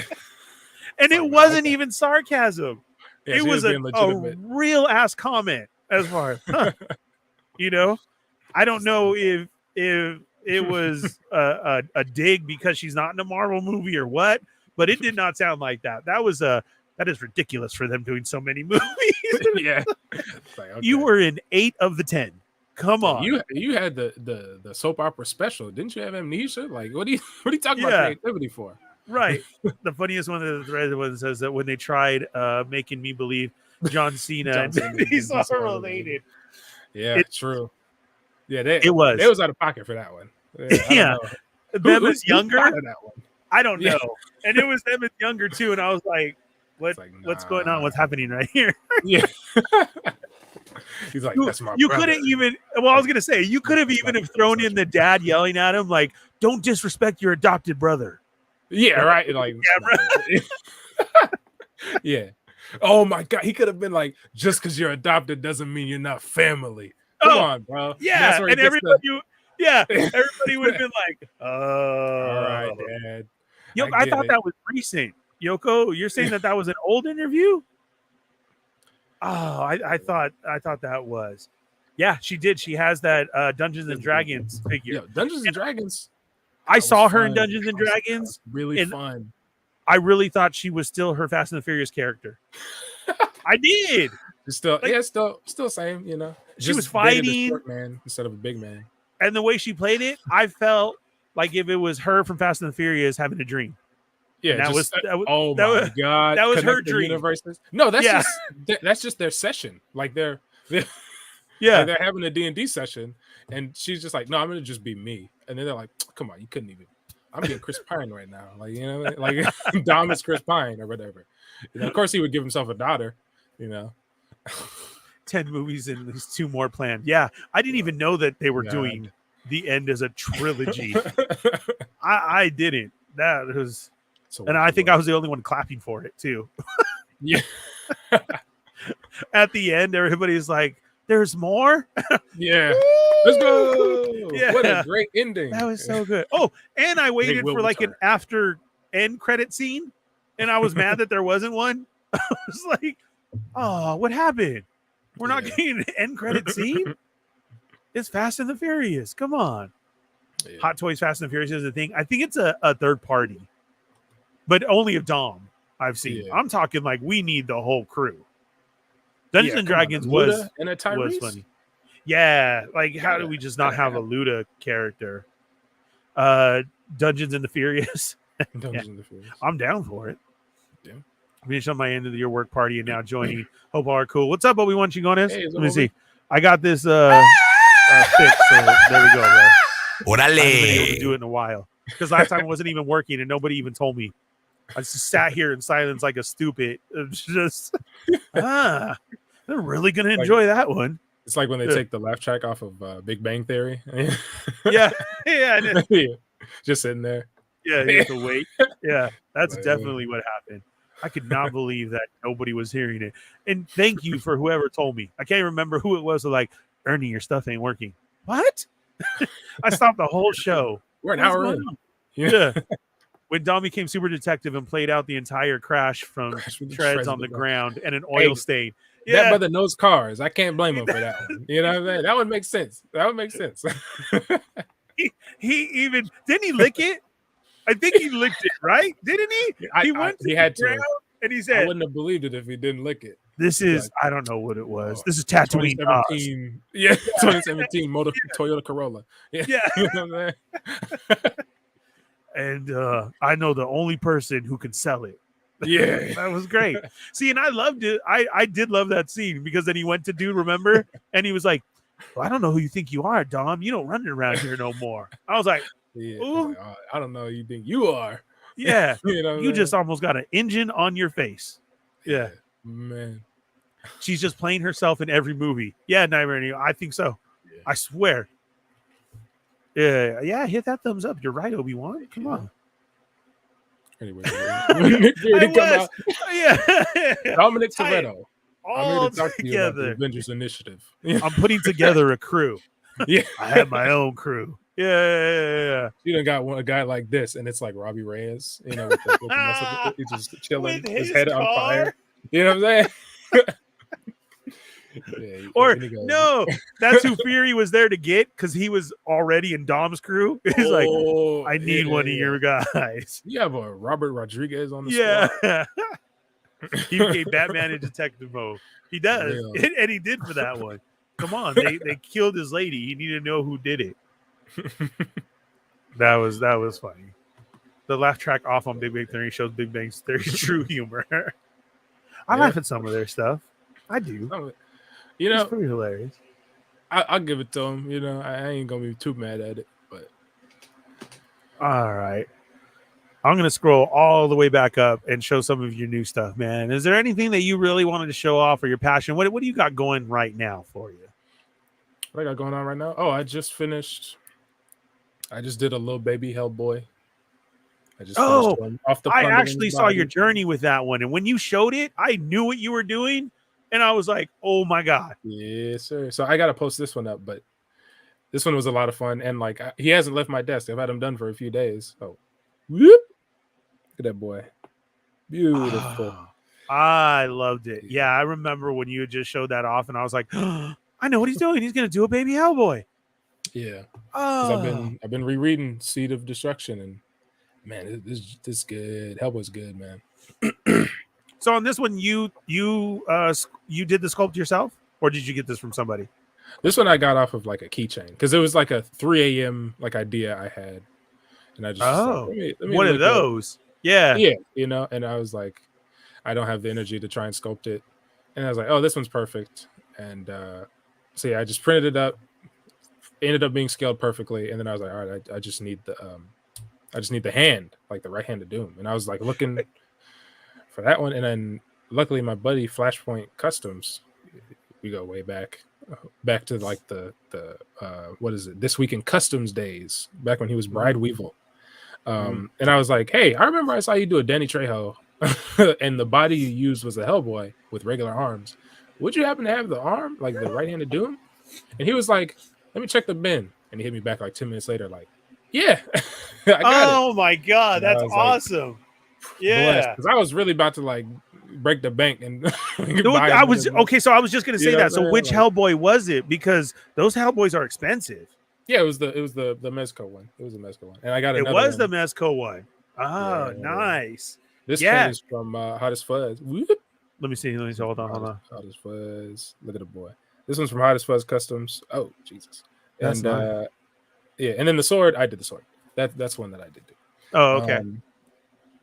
But yeah, like, you know, that's how it comes to me a lot of the time. And like a lot of the time I'll scope some stuff every once in a while, but like I have a million and one things that I have to paint. So sculpting takes a lot more time. And Yeah. I'd rather like pay somebody and like, you know, spread the love in the community. Like I love, as much as I love making my own stuff and like, you know, posting it, I love putting on other people or like finding other people where it's like, oh, you make a cool thing, let That's me great. pay you for that, and then let me share it. Like Yeah.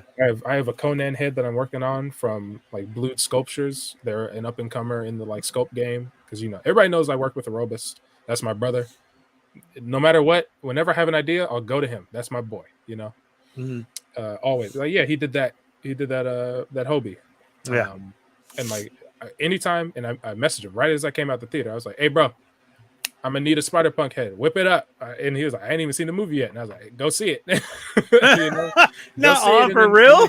Yeah, you know what I'm saying? I was almost like, I'll pay for your ticket. Go watch that like, right now. I'm like this. Check your app. I just sent it to you. Yeah. Now, yeah, can you check go the PayPal, watch it? you know what I mean? Yeah. Buy a ticket. Yeah. Yeah, and then that one's from Glowing Ghost. Glowing Ghost is another like really cool dude. Always posts stuff on his Thingiverse, which is like a free 3D file sharing like site. Oh, So wow.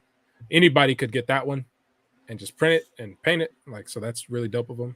But you know, I'm always looking out like for new like up and coming people, like whether it's soft goods, whether it's sculptures, whether it's like painters. You know, like I'm always looking to support, because I've, you know, the community's taking care of me. The community helped me pay for college. You know what I'm saying? Like That's during great. the pandemic, I was doing UCSB, and if you know anything about UC Santa Barbara, living on the beaches ain't cheap, and especially not going to the college. And so yeah, I paid my tuition. You know, that first year I had to get a loan for it, and it was fat. It was a fat loan. But then the subsequent, you know, those years through the pandemic, because I was doing this custom stuff, the custom stuff paid for my tuition. so I didn't have to get another 2-3 loans. So, now that I'm, I'm working and I still make a good amount of money off of the customs, but I can slow down and focus on the stuff that I want to do. I share that love. I pay people back, and I'll always hit people up like, hey, can you do this for me? Name your price. Like, it's not even it's not a question, Yeah. So it's That's all very about paying cool. it forward. Yeah. Do you have a favorite line that you're collecting right now? I know you said you jump back and forth and everything. So is For the longest it was Legends, then it was Black Series, and then back to Legends. Legends I've kind of fell back on just because they're doing a lot of like stuff that's before my time. And so I don't have as much of a like drive or motive to collect like the Jim Lee costume X-Men like 3-pack or the Blob, right? Like I can recognize that these are iconic looks and characters, but they're not the ones that I grew up with or the ones that I like particularly care about enough to spend like Hasbro money on it. But like I still will pick up Legends. Like you saw, I have the Spider-Punk, like this one, and I bought this off of a friend who like got it months ago and was like, yeah, I'm not feeling this. Nico, you want it? Because I'm gonna just return it if you. That's the new carded one, right? Yeah. On the card? Yeah, okay. And I had no idea if he was gonna be like an actual important dude in the movie. Oh, okay. Or like anything like, because I hadn't seen any trailers, so I was just like, it's a cool design. Like, I'll buy it off of you just so you don't have to like go back. Oh, so you got it even before? Nice. Yeah. Took the and chance. that's why like I had it ready. Everybody else, they're kind of scrambling for it, and like, does anybody have a Spider-Punk? Like, everybody's looking. Yeah. And I'm like, I had mine like months ago. Nice. So I was able to get the ball running fast. But besides that, Mythic Legions has really come out as like they're really dope. I really like Mythic Legions. I'm glad I didn't jump on that. Oh man, it's a wallet. They're killer. Beautiful, but I would want everything. Look at I would. I got this one. You know what I'm saying? I got this one. I got this one. Oh, a little Dr. Doom action. I got, you know what I'm saying? I got a little extra glidey. I got a ton of them. I just keep them at arm's reach. Everything's at arm's reach because it's just whatever inspires me, whatever is like really fun. And so you're one of those, you work on all different things at one time. Yeah. And like, I'm sure there's something I am undiagnosed with that will explain. That's what I was gonna say. Do you feel like your creative is better because of that? Because you could switch and do these different ones. I have like plenty. I have a lot of like creative outlets, right? And so when I get burnt out on figures, the rare times that I do, like I'll be like, okay, let me go sit down and read some comics, or let me go write my own comic, or let me go write this book that I've been trying to write for X number of years, or let me pick up this like my D&D mini and let me paint that, or I have like a million. Or if I'm just like burnt out on Marvel, I could go to Star Wars, or I could go to this or that. Like you're constantly revolving. I'm able to like take breathers, and that's something that I'm really grateful for, because it stops me from like it stops me from being stagnant, because I'm not like, I feel like a lot of people get trapped in like one thing, like Marvel Legends is my thing, right? Yeah, and they get burned out on it too. You do it for so long, you get burnt out, or like when you finally want to try something new, your audience has been there with you for like 6 years, and now you're trying to do something different. They're like, nah, And so, and a big part of like why I'm still going, like the truth is, I wanted to quit after like I hit 10K. Oh, like really? That was gonna be my because I was like, that's gonna be the like ceiling on this. Like, you had that goal set. Like, right, that was it. Yeah, and that's kind of how I am as a person, where I'll be like, okay, I've achieved this, and then I'm gonna move on to the next thing. Like, and so. Yeah, originally that ceiling was 100 followers, and then it was 500, and then it was 1,000, and then I started building, and then I was like, all right, let me hit 10K before I head out, and then because I just felt like I kind of needed a break, The internet people are ruthless, and like they will try and tear you down for the slightest thing. They'll try and kill you for like in a movie, or if you like, if like people always tell me like, why do you do so many black characters or black actors? And I'm like, I'm black. Like, these are people I grew up with. These are people I identify with. Like, thank you for being here. I know. Who doesn't like Denzel Washington? You know what I'm saying? Like, I don't, or I'll comment on, something like, one of my pet peeves, and this is gonna be like the messy Nico part, is like Okay. when people don't know how to paint black lips. And I'd be looking at them. I'd be like, I don't like that one. I don't like it. You know, I'd be looking at it's looking real Sambo-ish. It's looking real like minstrel-y, and they do the outline too dark. They do it too red. They do it too like it's something that you know, really, you spend your whole life pops. around people of color, right? I have a basic understanding of like, okay, there's like there's like the outer ring that's darker, like whatever, like, you know. Yeah. All right. And you just have this, it's almost like it's just like it's like second nature. I don't really have to think about it when I'm like looking at a picture of somebody, or if I'm doing the head sculpt. It's just like, oh yeah, this is how their lips look. Then I see some people like, you know, I don't want to name names, but there was one like Mythic Legion's custom, and it was like this bald black guy, and I was like, yikes, this is not bad. Yeah, I was like, I don't know how to feel about this one, and I almost wanted to message them and be like, hey, like, if you need some pointers, like, because I'm not, we can't be going out like this. But see, I feel like that would be a good thing as well too. And then even on the other side is how they respond to you.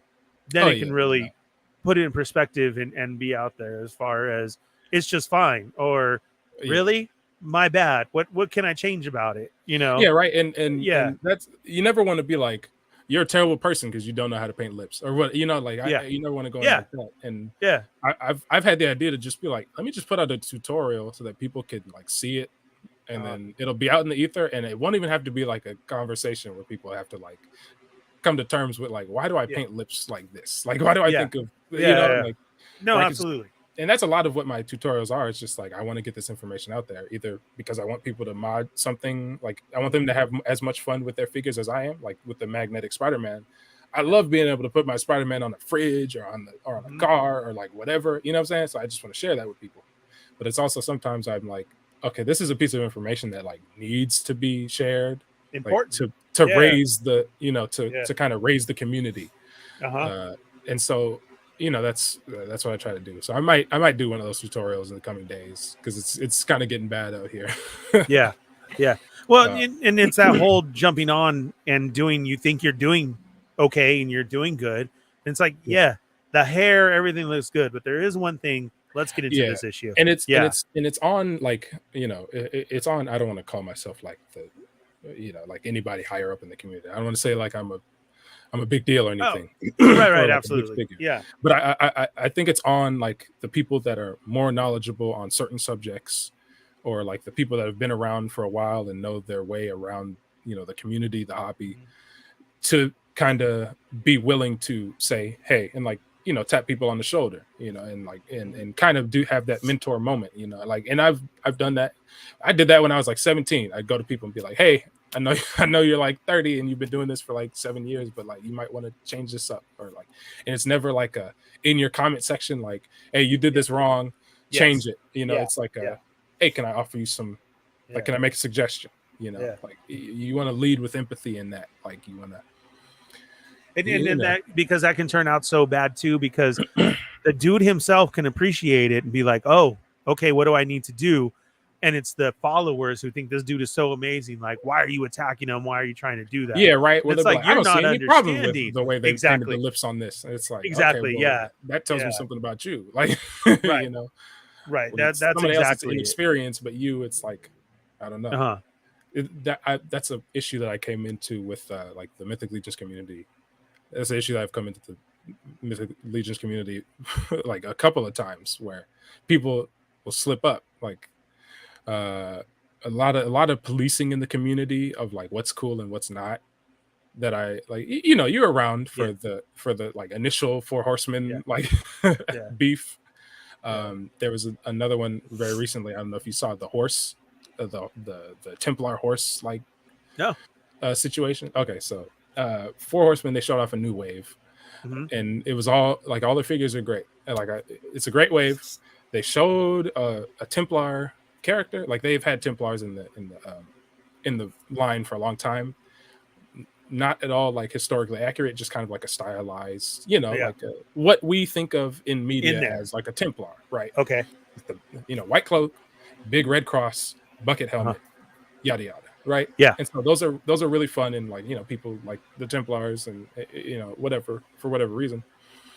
We got a Templar horse, and that's something that people have been wanting for a long time. It's just, one, they wanted a reissue of the horse because they make the best horses in the industry. Okay.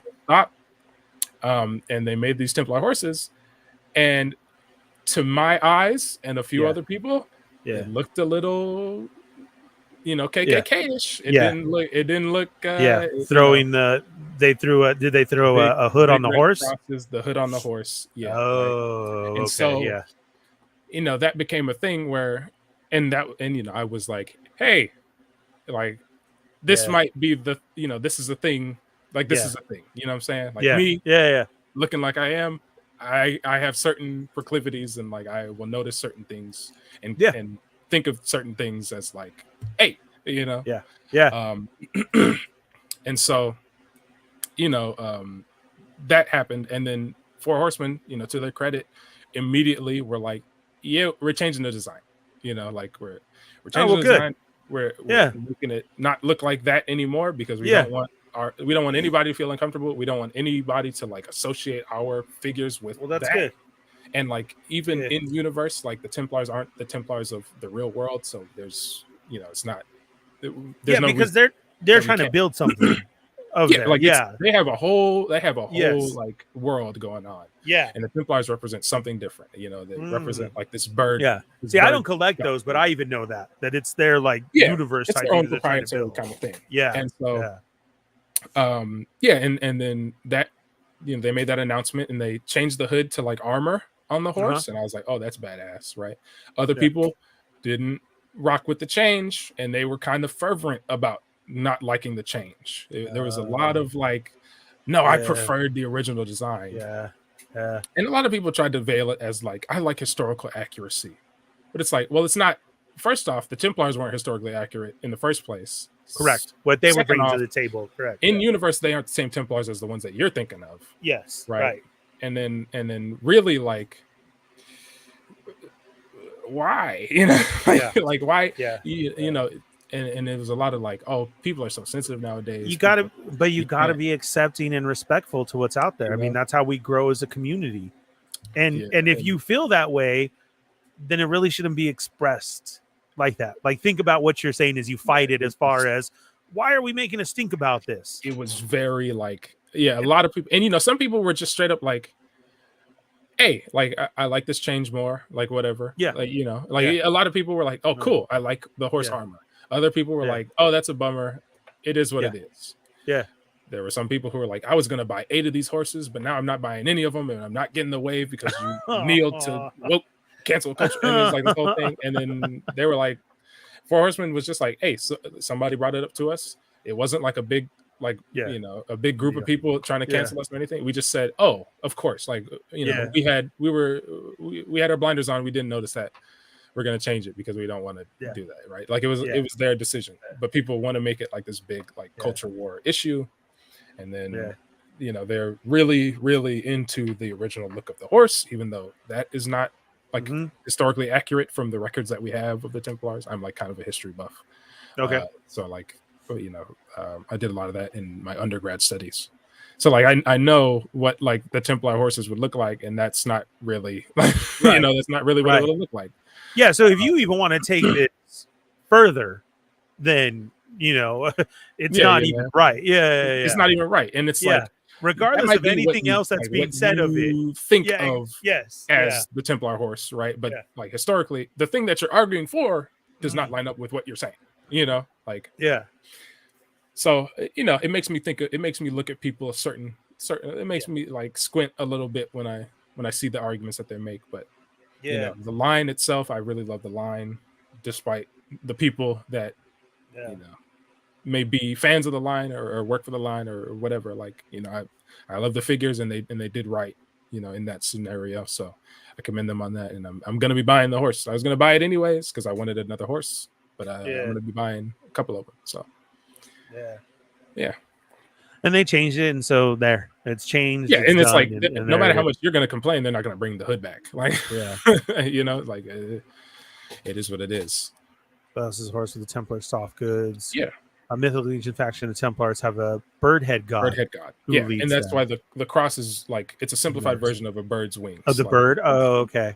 right, Yeah. so, you know. Major Reaction says very impressed by the variety and depth of skin tones that you achieve. Yeah, and you know, I grew up around people of all types of like colors, and my best friend, white as can be, whiter than milk, right? Like, you know what I'm saying? He would be a crowd favorite in World War II. Like, he's that white, you know, blue eyes, everything. I would have loved that boy. You know what I'm saying? A crowd. I've You know never heard of one yet. Shout out to you, Matthew. I love you, man. But, crowd favorite in World War II. So yeah, I will. like, you know, I will be using that. Yeah, and I got friends that are super Catholic. I had to ask if she was good with me getting the demonic Mythic Legions. Yeah, some of them are scary. Yeah, my lady's real. Yeah, she, I don't want to bring them in this house. Yeah, I already got enough Yeah. demonic things happening here. I don't Yeah. need all that. Yeah. And my grandma's gone not to protect me anymore. Nope, Oh, that's man. all right. Who Yeah, gonna pray for me? yeah. Who gonna pray for me? yeah, for reals. And my grandma was that Mexican one, you know, with the holy water and the lighting of the candles and everything. I have one that's still bugging me now that I wish she was here to answer for me, because this one will not go away. Dude, this one straight messed with me yesterday while I was playing Street Fighter. Damn. I was on a roll. So I don't know if you've heard the other stories. I have the touch lamp, right? And that always goes off and keeps messing around. Well, it's been bad for like 3 weeks now. Like, I think we're going into week 4, like where I have to undo the bulb and be like, there you go, stop. Yeah, and just be like, what you I gonna do? literally did that 2 days ago. I'm playing Street Fighter, just trying to do like Chun-Li to beat the arcade level. I'm kicking ass. I got like 3 perfects. I still haven't lost. Times were good. I was like, dang, this is one of my high scores yet. I'm going to town at it. And all of a sudden, dude, I had 2 more to go. And it went beep. And the PlayStation logo comes on. And I was like, what just happened? Damn. What the heck happened? Like, I'm jumping off the bed and like, do we have a power outage or what? What the heck? And I turn, dude, and I look at the PlayStation and the disc is hanging out. And I was like, oh, Nah. are you serious? And then so Corinne's like, whoa, what's the problem? What I'm happened? like, watch. And so I put the disc back in and I was like, look, you have to, you know, like rub and press right here in order for it just ejected out. It just shot it right out. Yeah. And then so I did it, and yeah, she saw it, and I was like, she's like, I told you pissed it off. And I was like, oh, Yeah. that is messed up. I was in the middle of a good game and you straight said boop and took it out. No, I will not. Yeah. I wish my grandma was still here, but that's why I don't bring no Mythic Legions in here. I can't. Hey, Those you things know, are scary. Yeah. And things got a certain energy about them, you know. Yeah. Like I do not need to have a Mythic Legions in the hall, just like, you know, staring at me like, what are you doing out of the box? Yeah, no, that is not going to happen. Characters be real freaky, you know. I get the humans, you know, the knights. I get the Krampus. I got the Krampus just because it's a, you know, Christmas little joint. But my mom was super Catholic too. Can't wait to show her the biblical adventure figures. I saw those coming out. I showed that to my grandma. Because she's always been like pretty supportive of my action figures. She calls them my little men. I go, the little men. Yes. Yeah. Hey, come on now. Yeah. Like, oh, how are your little men? So to my grandma, it was the little monos. Yeah, where's your little monos at? Oh, the little monos. That's it all the time. Yeah, right. Mijo, your brother left the little mono in the couch. I'm gonna leave it there for him. Okay, all right, grandma. Thanks. Yeah, all the time, little mono. So you showed her those ones. She liked them. She was like, yes. Ooh, yeah, because she saw the Black Jesus and was like, So I got that. I got that one for her. She said, all right, yeah. I wish there was a line of. I wish there was a group that did that. That did like a line of just historical, some type of way, you know, but of everything. Like I would love a Zoot Suit figure.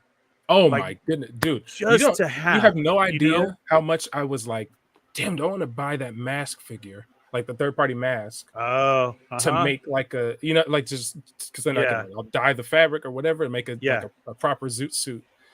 But I never pulled the trigger. But like, the Pachuco movement and like all that, because you know, LA, like.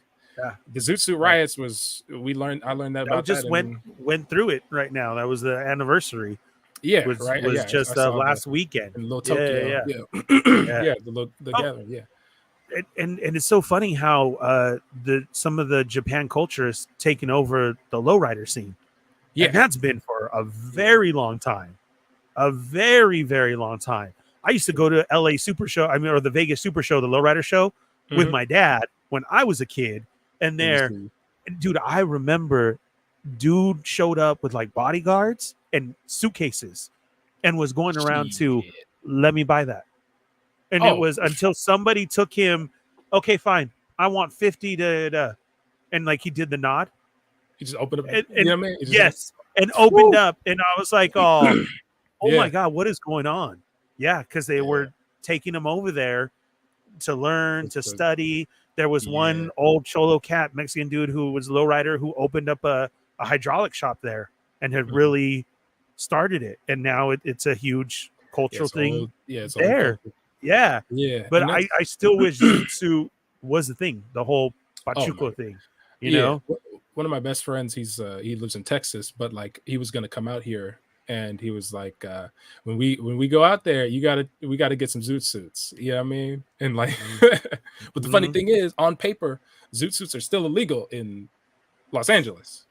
Like they didn't Yeah. get rid of the ban on Right. zoot Yeah. suits, right? Obviously, it's Yeah. not enforced like the same. Like who's really Yeah. thinking about it right now, but like yeah, that's a big part of LA culture, and there was like there was Yeah. black pachucos and like black zoot suit like folks in Yes. there, like Yeah. and that's what's like kind It, of what I love about LA so much is like it's a yeah. real melting pot. You know what I'm saying? Like There's a one TikTok that goes around as far as like the culture that we grew up in. For me, being this old, I'm 46, and that was mhm. very true. I love the one that gets shared of for us that wasn't. We were being here in Southern California. You were mixed with everybody automatically. Yeah, Those because you were your just friends and everything. And he goes on to the thing is if we didn't like somebody, it was because you were an asshole. And yeah. that's the truth. It was yeah, you had friends of everything. And it's for that, my parents and other family members grew up, in the different cultures and everything. Even to where like nowadays people don't realize that my parents had to grow up what we call across the tracks hmm because they were Mexican. And Yeah, the Mexican and the blacks lived on that side of the tracks yeah, they because live. they weren't allowed to there. My mom has a friend that she was her best friend that she had to grow up that was hidden when they were younger because my mom lived across the tracks. Yeah, So she couldn't be her friend, and it's crazy to think that they grew up in that time hmm and that was just a little while ago to say it. This yeah. isn't like a history book that you're reading about this. These are literally here. When people say, "Oh, you grew up across the tracks," Across the track, yeah, and like yeah, yeah, it is. just knowing where like certain phrases come from, or like where Yeah, certain things come from, like and that's that's the beautiful thing. It's like the history is so recent that you can just ask somebody, like you could mhm. you'll know somebody who Yeah, will be like, oh yeah, and they'll tell you like a whole they'll tell you a whole life story, and you'll be like, oh, that's like I had no idea about that. yeah, yeah. It's like the Dark Gutierrez is saying Japan has a Chicano scene, Yeah, bro. So much. I mean, they do the Ben Davis, the Dickies. They want to change their names to Happy, Sad Girl, yeah, like everything. Like literally, they'll even get the prison tats. That's something that trips yeah. me out now. Is these kids hmm who get prison Like tats? getting prison test, yeah, Who don't understand that the it's like a meaning of a different, spider web. it's a Correct. different, yeah, right, or like a teardrop, Yeah. When yeah, the rockers started getting, spider yeah, webs and all clocks types of on everything, yeah, it's like, oh, yeah. do you know what you're representing there? Like, Yeah, do you know right, what that means? yeah, Yeah, it's yeah, so funny how, but then culture blends into different things. Like you're saying, the zoot suits are still illegal, and who said it? Rick Jones says, you can buy a zoot suit in San Jose. mhm. That's Yeah, they cool. got Yeah, shops. They still got shops. yeah, yeah, Yeah, yeah. The look of it is to me is just so so amazing cra and cool. so I don't yeah, care who you are; it turns you into a different persona. yeah, Putting and on that, oh, yeah, and that's the whole thing is like that we can get into is like when you wear like something that has like a meaning to it, like Mhm. Nick Cage, and I'm about to quote Nick Cage. I love Yeah, right? yeah, Nick Cage, he calls yeah, it nouveau shamanic, right? It's like embodying this other thing and kind of like bringing out the performance and bringing out like what's really in you, right? So Mhm. he'll play Dracula, and he'll like wear, whatever, and Yes. have like certain trinkets in his pockets, like old Yeah. dirt from like Transylvania or whatever, and it's like bringing about that, and it does have like an impact on how you carry yourself, like kids walk different when they go to prom in a suit. You know what I'm saying? You'll see a kid Oh walk yeah. up and down the halls of school, but then when they Yeah. come in that little tuxedo for prom, you're like, Mhm. yo, Yeah. this ain't the Look Tommy. at you. It's You know what I'm always saying? said, Like, look at you. Yeah. right, Yeah. yeah. Yeah. And so, yeah, when you wear when you wear a zoot suit, or when you wear like, whatever kind of fit, like it's like Yeah. when I wear my dashikis Mhm. or like Mhm. you carry yourself different. It's just you're Yeah. embodying a different part of yourself, Yeah. or a different part Well, of where you grew up. It's like when everybody still makes fun of me for my Dickie shorts that I wear. Sorry, that's what I grew up That's on. you. You know what I'm saying? That's Yeah. me. I'm a big Yeah. boy. I grew up wearing. I was told, that's what you wear, Dickies. And Mhm. and I do my socks up and everything like that. I'm not cholo, but that was the culture I was the grew thing. Yeah, up that's- in, and that was the thing. Those Dickie shorts are comfortable to me. They fit my fat ass. Yeah, they make them super long. That's all I was used to. Yeah. You know what I'm saying? So that of saying of what you wear and everything, like the cholo style now, to see it. Like that has been this year. There's a bunch where people have thrown cholo parties. I don't know if you Yeah. even heard that. Yeah. Yeah. They're going to all of our indoor swap meets or all the solo stores or anything like that to buy the Ben Davis. And you just saw on TikTok, the color party. You have to wear red. You have to come as green. You have to come as yellow. And now there's a thing out there is the cholo party. Let's see who can come. And it's like, okay, wow. Yeah.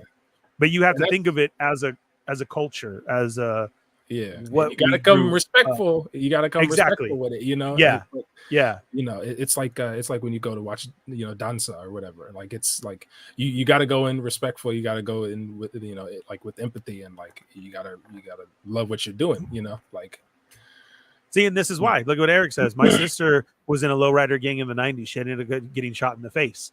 Oh yeah. See, people don't That's know. what people don't know you're is it was like that, or the like, disrespect that you're getting. Yeah. Because you're throwing this party. So, like, if you're embracing and just trying to do that, but if you're showing up, doing the whole mocking thing, that's different. So. Be careful what you post out there, guys, in your parties and everything that you have. Yeah, The higher the you socks, gotta know down what to you're the repping. food. Yeah, Yeah. exactly. Yeah.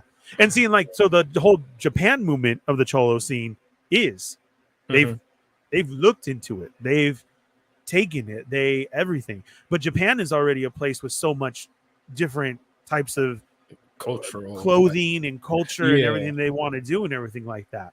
But I mean, they have lowriders and everything galore out there now. It's crazy. I feel different whenever I put on my African shirts. Kind of feels like connecting to something lost. Exactly, right. It's that's the best way to explain it. Like it's something in you that you pull out when you are wearing that. You embody it.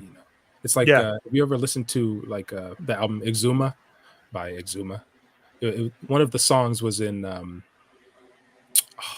the Nope. It was in Nope, the Jordan Peele movie.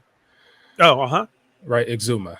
And whenever I listen to that album, because I have I have Afro-Caribbean family, and like we have our voodoo and like Haitian roots, and we go back, trace as far back enough, like we are Yoruba and all that. So like when I listen to that music, like, and I'm singing along with it, like it feels different than when I'm like rapping along with like Kendrick Lamar or whatever, like or singing another song. Like it's something completely different, and absolutely.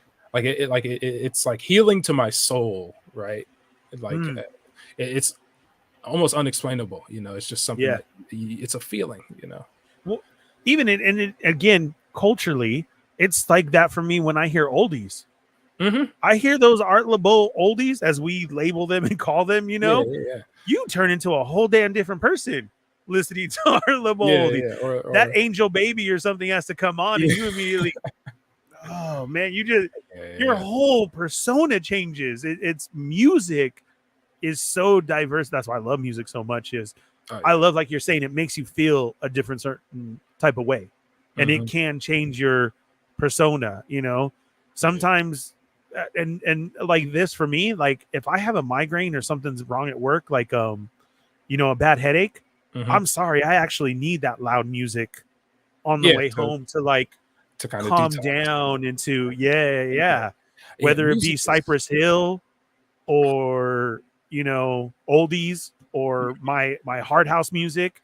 It really depends on what you listen to change your day, and to change you as far as like that. But yeah, it's I love all the different music that's out there now, and where we live now, I love seeing that on my feeds, like on a TikTok feed, is somebody doing their new music, and showing it. It's like, wow, this is amazing. And like social media, as much as it's done a number on like kids' attention spans, and I've seen it firsthand, like it does expose these kids to like and me, because I'm young and I don't know everything.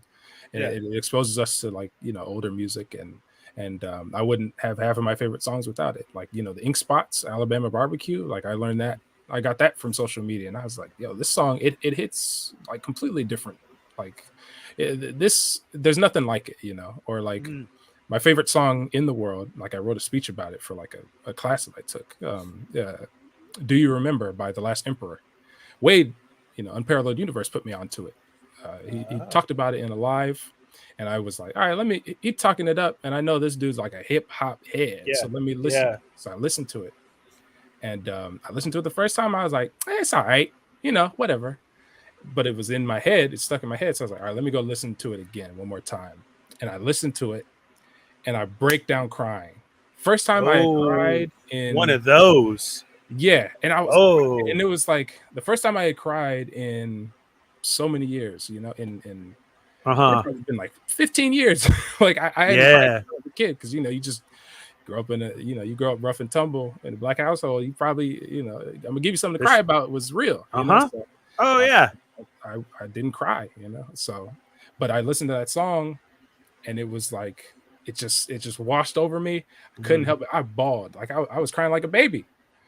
And like it was almost like I was like I didn't know where that had came from, like where where did these tears come from? Like what is it in me that like broke to where like, it was just like uncontrollable? What was it that caused the trigger?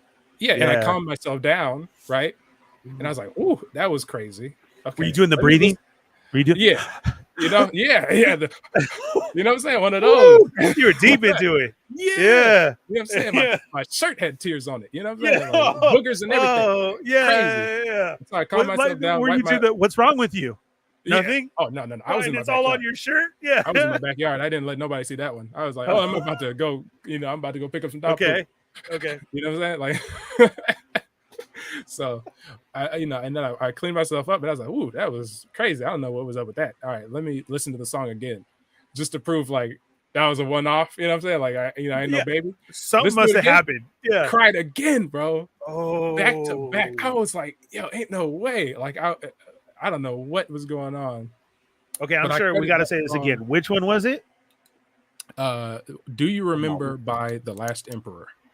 Do You Remember by The Last Emperor? I have to look this up now. Yeah, and so like I still save that song. Like I don't listen to it I don't listen to it like every day. I save it for when I'm in a particular mood. Yep. Yes, that's what I'm talking about. And that song is like that song was like a first step in like healing, because I a lot of trauma growing up, a lot of I saw a lot of stuff, went through a lot of stuff. Life wasn't easy for me, and so that was like the first time I was able to like cry and release those emotions, and it started me on a path of being like, okay, let me like understand where that came from, like where like that dam broke, where's the stream from, you know what I'm saying? So, and music has been a big part of that. And so like that song, and then when I was in high school, I really loved the Kendrick Lamar album Damn. And I know that's not everybody's favorite one. That's my favorite. I love T-Pab. I love Good Kid, right? All of those, great. It's like some of the best albums ever. But I love Damn because it came at the right moment for me. And I was a very like angry high schooler, I would listen to it every day at the beginning of my day, because I had 2 classes that let me listen to music in my first and second period. And so I would come in every day and I'd listen to the albums from start to finish every day, every morning, because I was just, that's where I was, and that's a very like kind of angry album at like the state of the world. It's like Kendrick coming to terms with the fact that like, To Pimp a Butterfly didn't resonate with the community in the way that he had hoped, like it didn't make the changes that he had hoped and believed that his music would. Yeah. And so it was like a resentful kind of like angry at the state of the world and at the state of the community kind of album. And that's where I was, like I was angry. And then the newest album came out, Mr. Morale and the Big Steppers. And man, that one came out and I was listening to it and I was like, oh, this is a really good album. And I can feel like I feel it, but I'm not ready to like say it's my favorite because I'm not there yet. Like in my own journey, right? Like I'm not ready to say that this is my album because I'm not healed enough to like be there with the album. Like I was still more in the damn phase of my life than I was in the Mr. Morale. But over the course of a few months where I have these conversations and I'm working with these kids, I'm helping them work through their issues and I'm seeing the same stuff that I went through in them. And I'm absolutely helping them through it like earlier than I was able to. When that happens, we always feel like our issues, we push them down because we've been through it and we know it. So we're going to go fix everybody else's. Yeah. Right. That's always the strongest ones, Yeah. And I hate when people miss that a lot of people need to look at that. The one who helps you through stuff or is helping those 10 people. And you're like, wow, this person really knows what they're talking about. Exactly. Like, there's a reason. They know. And they still hasn't even know. Exactly. And they haven't even worked through theirs yet. Yeah. Because they're helping you get over it before they're going to help themselves or before they can help themselves. Yes. We need to realize that more. Yeah. And so I was doing that, for a period of time. And then I listened to Mr. Morale and the Big Steppers one day and I was like, and it just felt different, it felt a little bit different. And I was like, did this become like, is this the one now? Right. And so I went back and listened to Damn. And it didn't, I still love that album, but it didn't have as much of a hold on me as it did before, like that isn't where my heart was anymore. Yeah. Like in Mr. Morale, it's like a therapy album for Kendrick. Like, it's him working through that resentment from Damn and like coming to new conclusions about life and working through his issues. It's he literally has like therapy interludes, Yeah. And so when I got to that point where I kind of moved out of the Damn phase and into the Mr. Morale phase, like I realized like, oh, like this is what healing is. Like you never think about yourself healing really until you reach certain points where you're like, oh, I would have had a completely different reaction, or I would have thought a completely different thing. Yes. So like, listening to Mr. Morale and feeling that way, I was like, yo, I'm like, stuff is changing like in here, like, and so, that I will always say like music is my medicine, as Ika Mouse would say, like there's. It's funny you said your high school album. Mine is the first Cypress Hill album. And blast that still to this day, and you still have memories of a certain situation or a point that happened. You know what I'm saying? Yeah, I could tell you 1,000 stories. That correspond to certain songs in Damn. Have you ever heard somebody bumping your therapy album? Next to you, like in a parking lot that you're in, and you like, oh, you look like, you okay? I would hear it. I would hear some stuff off of Damn, like it was the XXX song featuring U2 of all people. But that's the one where it has the sirens, the police sirens in the back, and he's talking about like,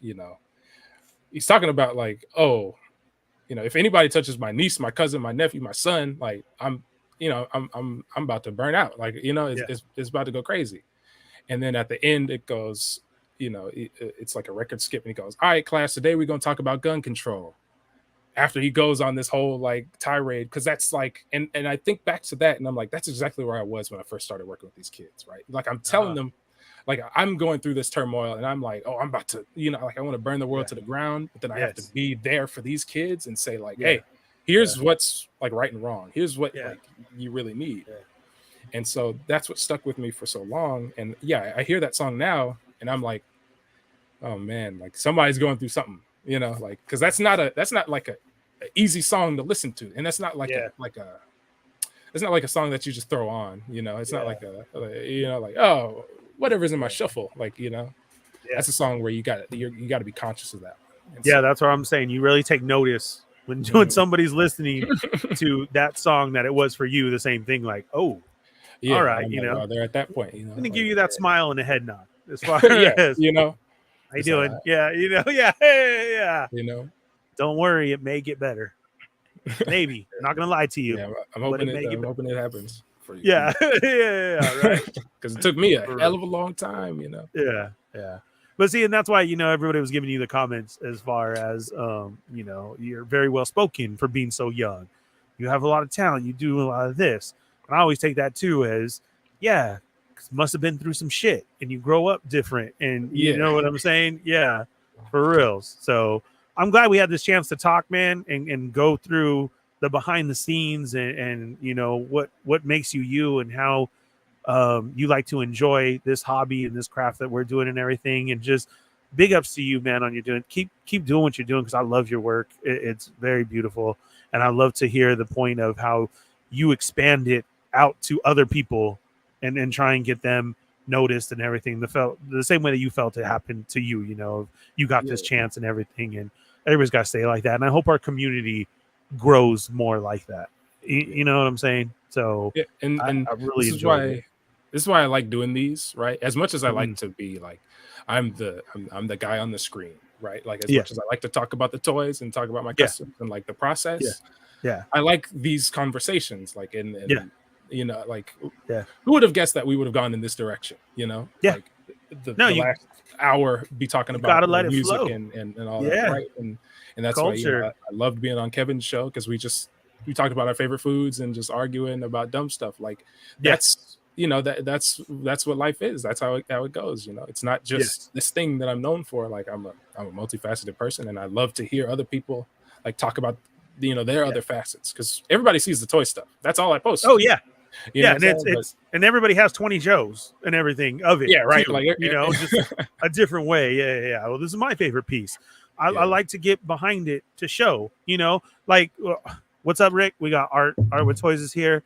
You know, when I talk to Rick, you know, not a lot of people know about, you know, oh, really? He likes Disney stuff and like that, you know, and it's like I could tell that too, or the way that he does stuff. He's such a cool guy to help out there people too and show his behind the scenes. That's what I want to get into is everybody looking at that. So if somebody could see you all the time, like, oh yeah, that's Art Man Customs, that's his stuff. Now see this and get into, you know what?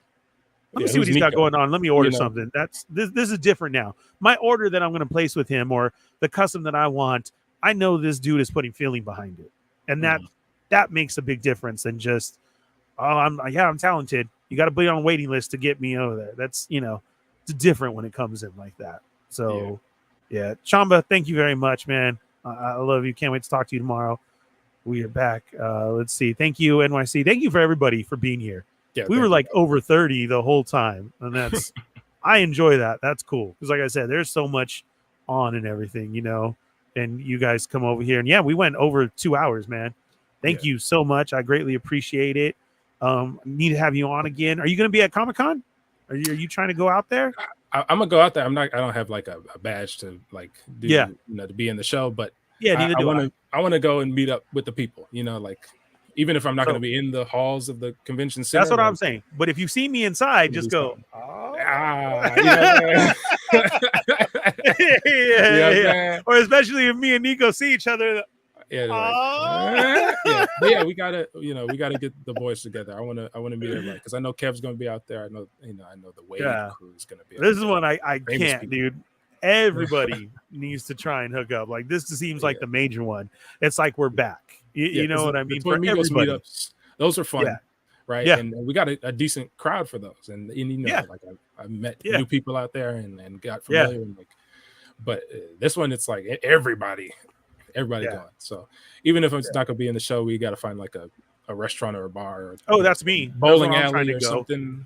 Yeah, I'm trying to find the perfect day to go to make sure, you know, that I'm there with everybody or like that. Cause I hate, you know, we're all here names and we're all family and we're all together. But that when you're there, it's like, oh, cool.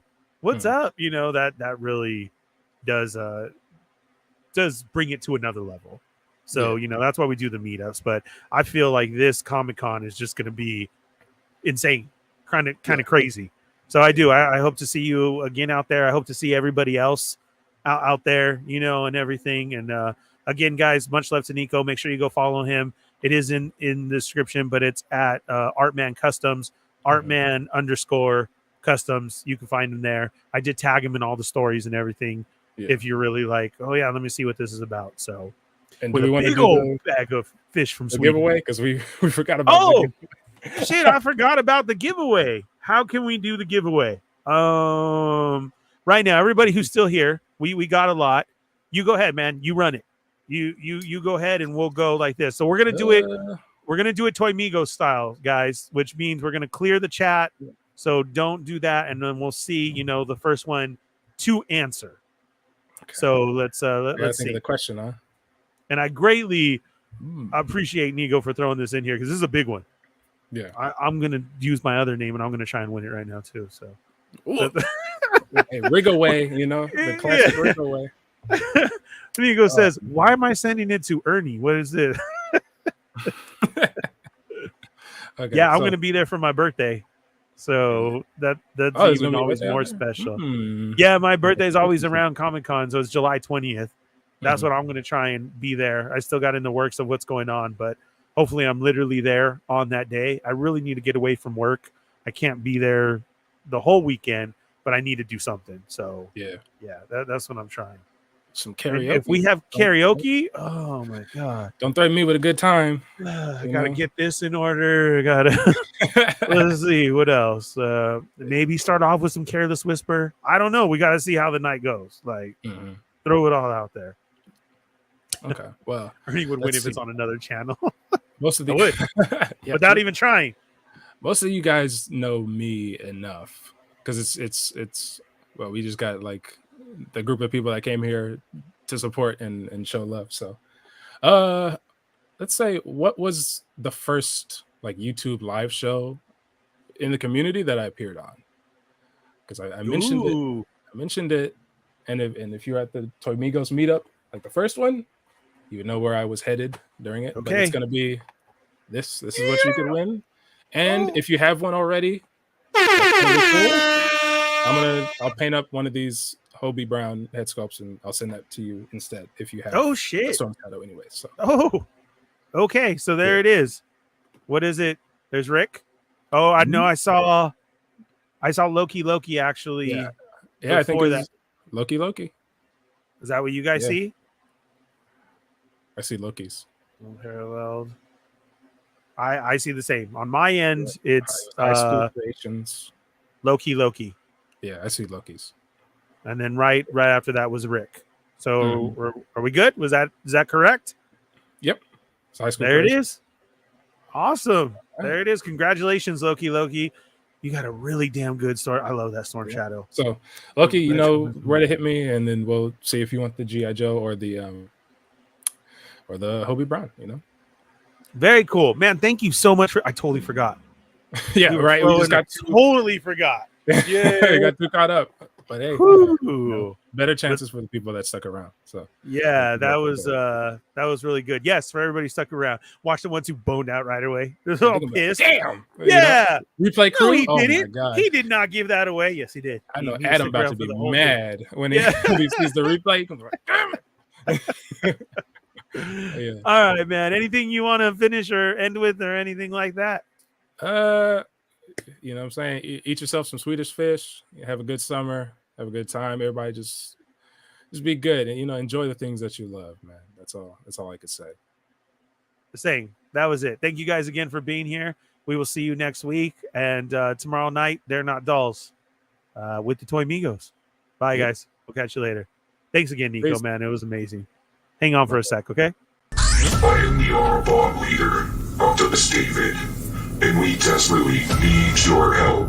The Toymigos, Cheney 180, the Chopper, Augie. Playing with myself. I mean, we could save him first. And the fallen Fett are in need of your help. Return to Earth on Thursday night to catch Airline dolls presented by the toymigos. 8:15 p.m. PST. The boogie. Gather the troops and roll well. Whip.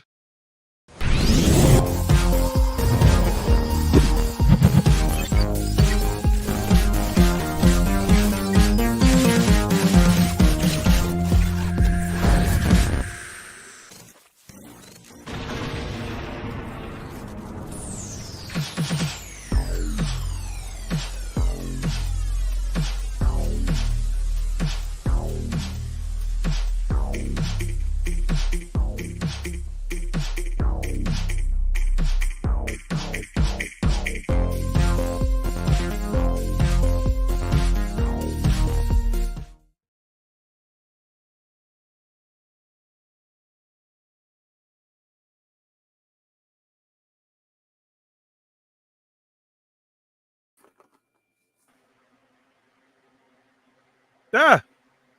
Why didn't it end yet?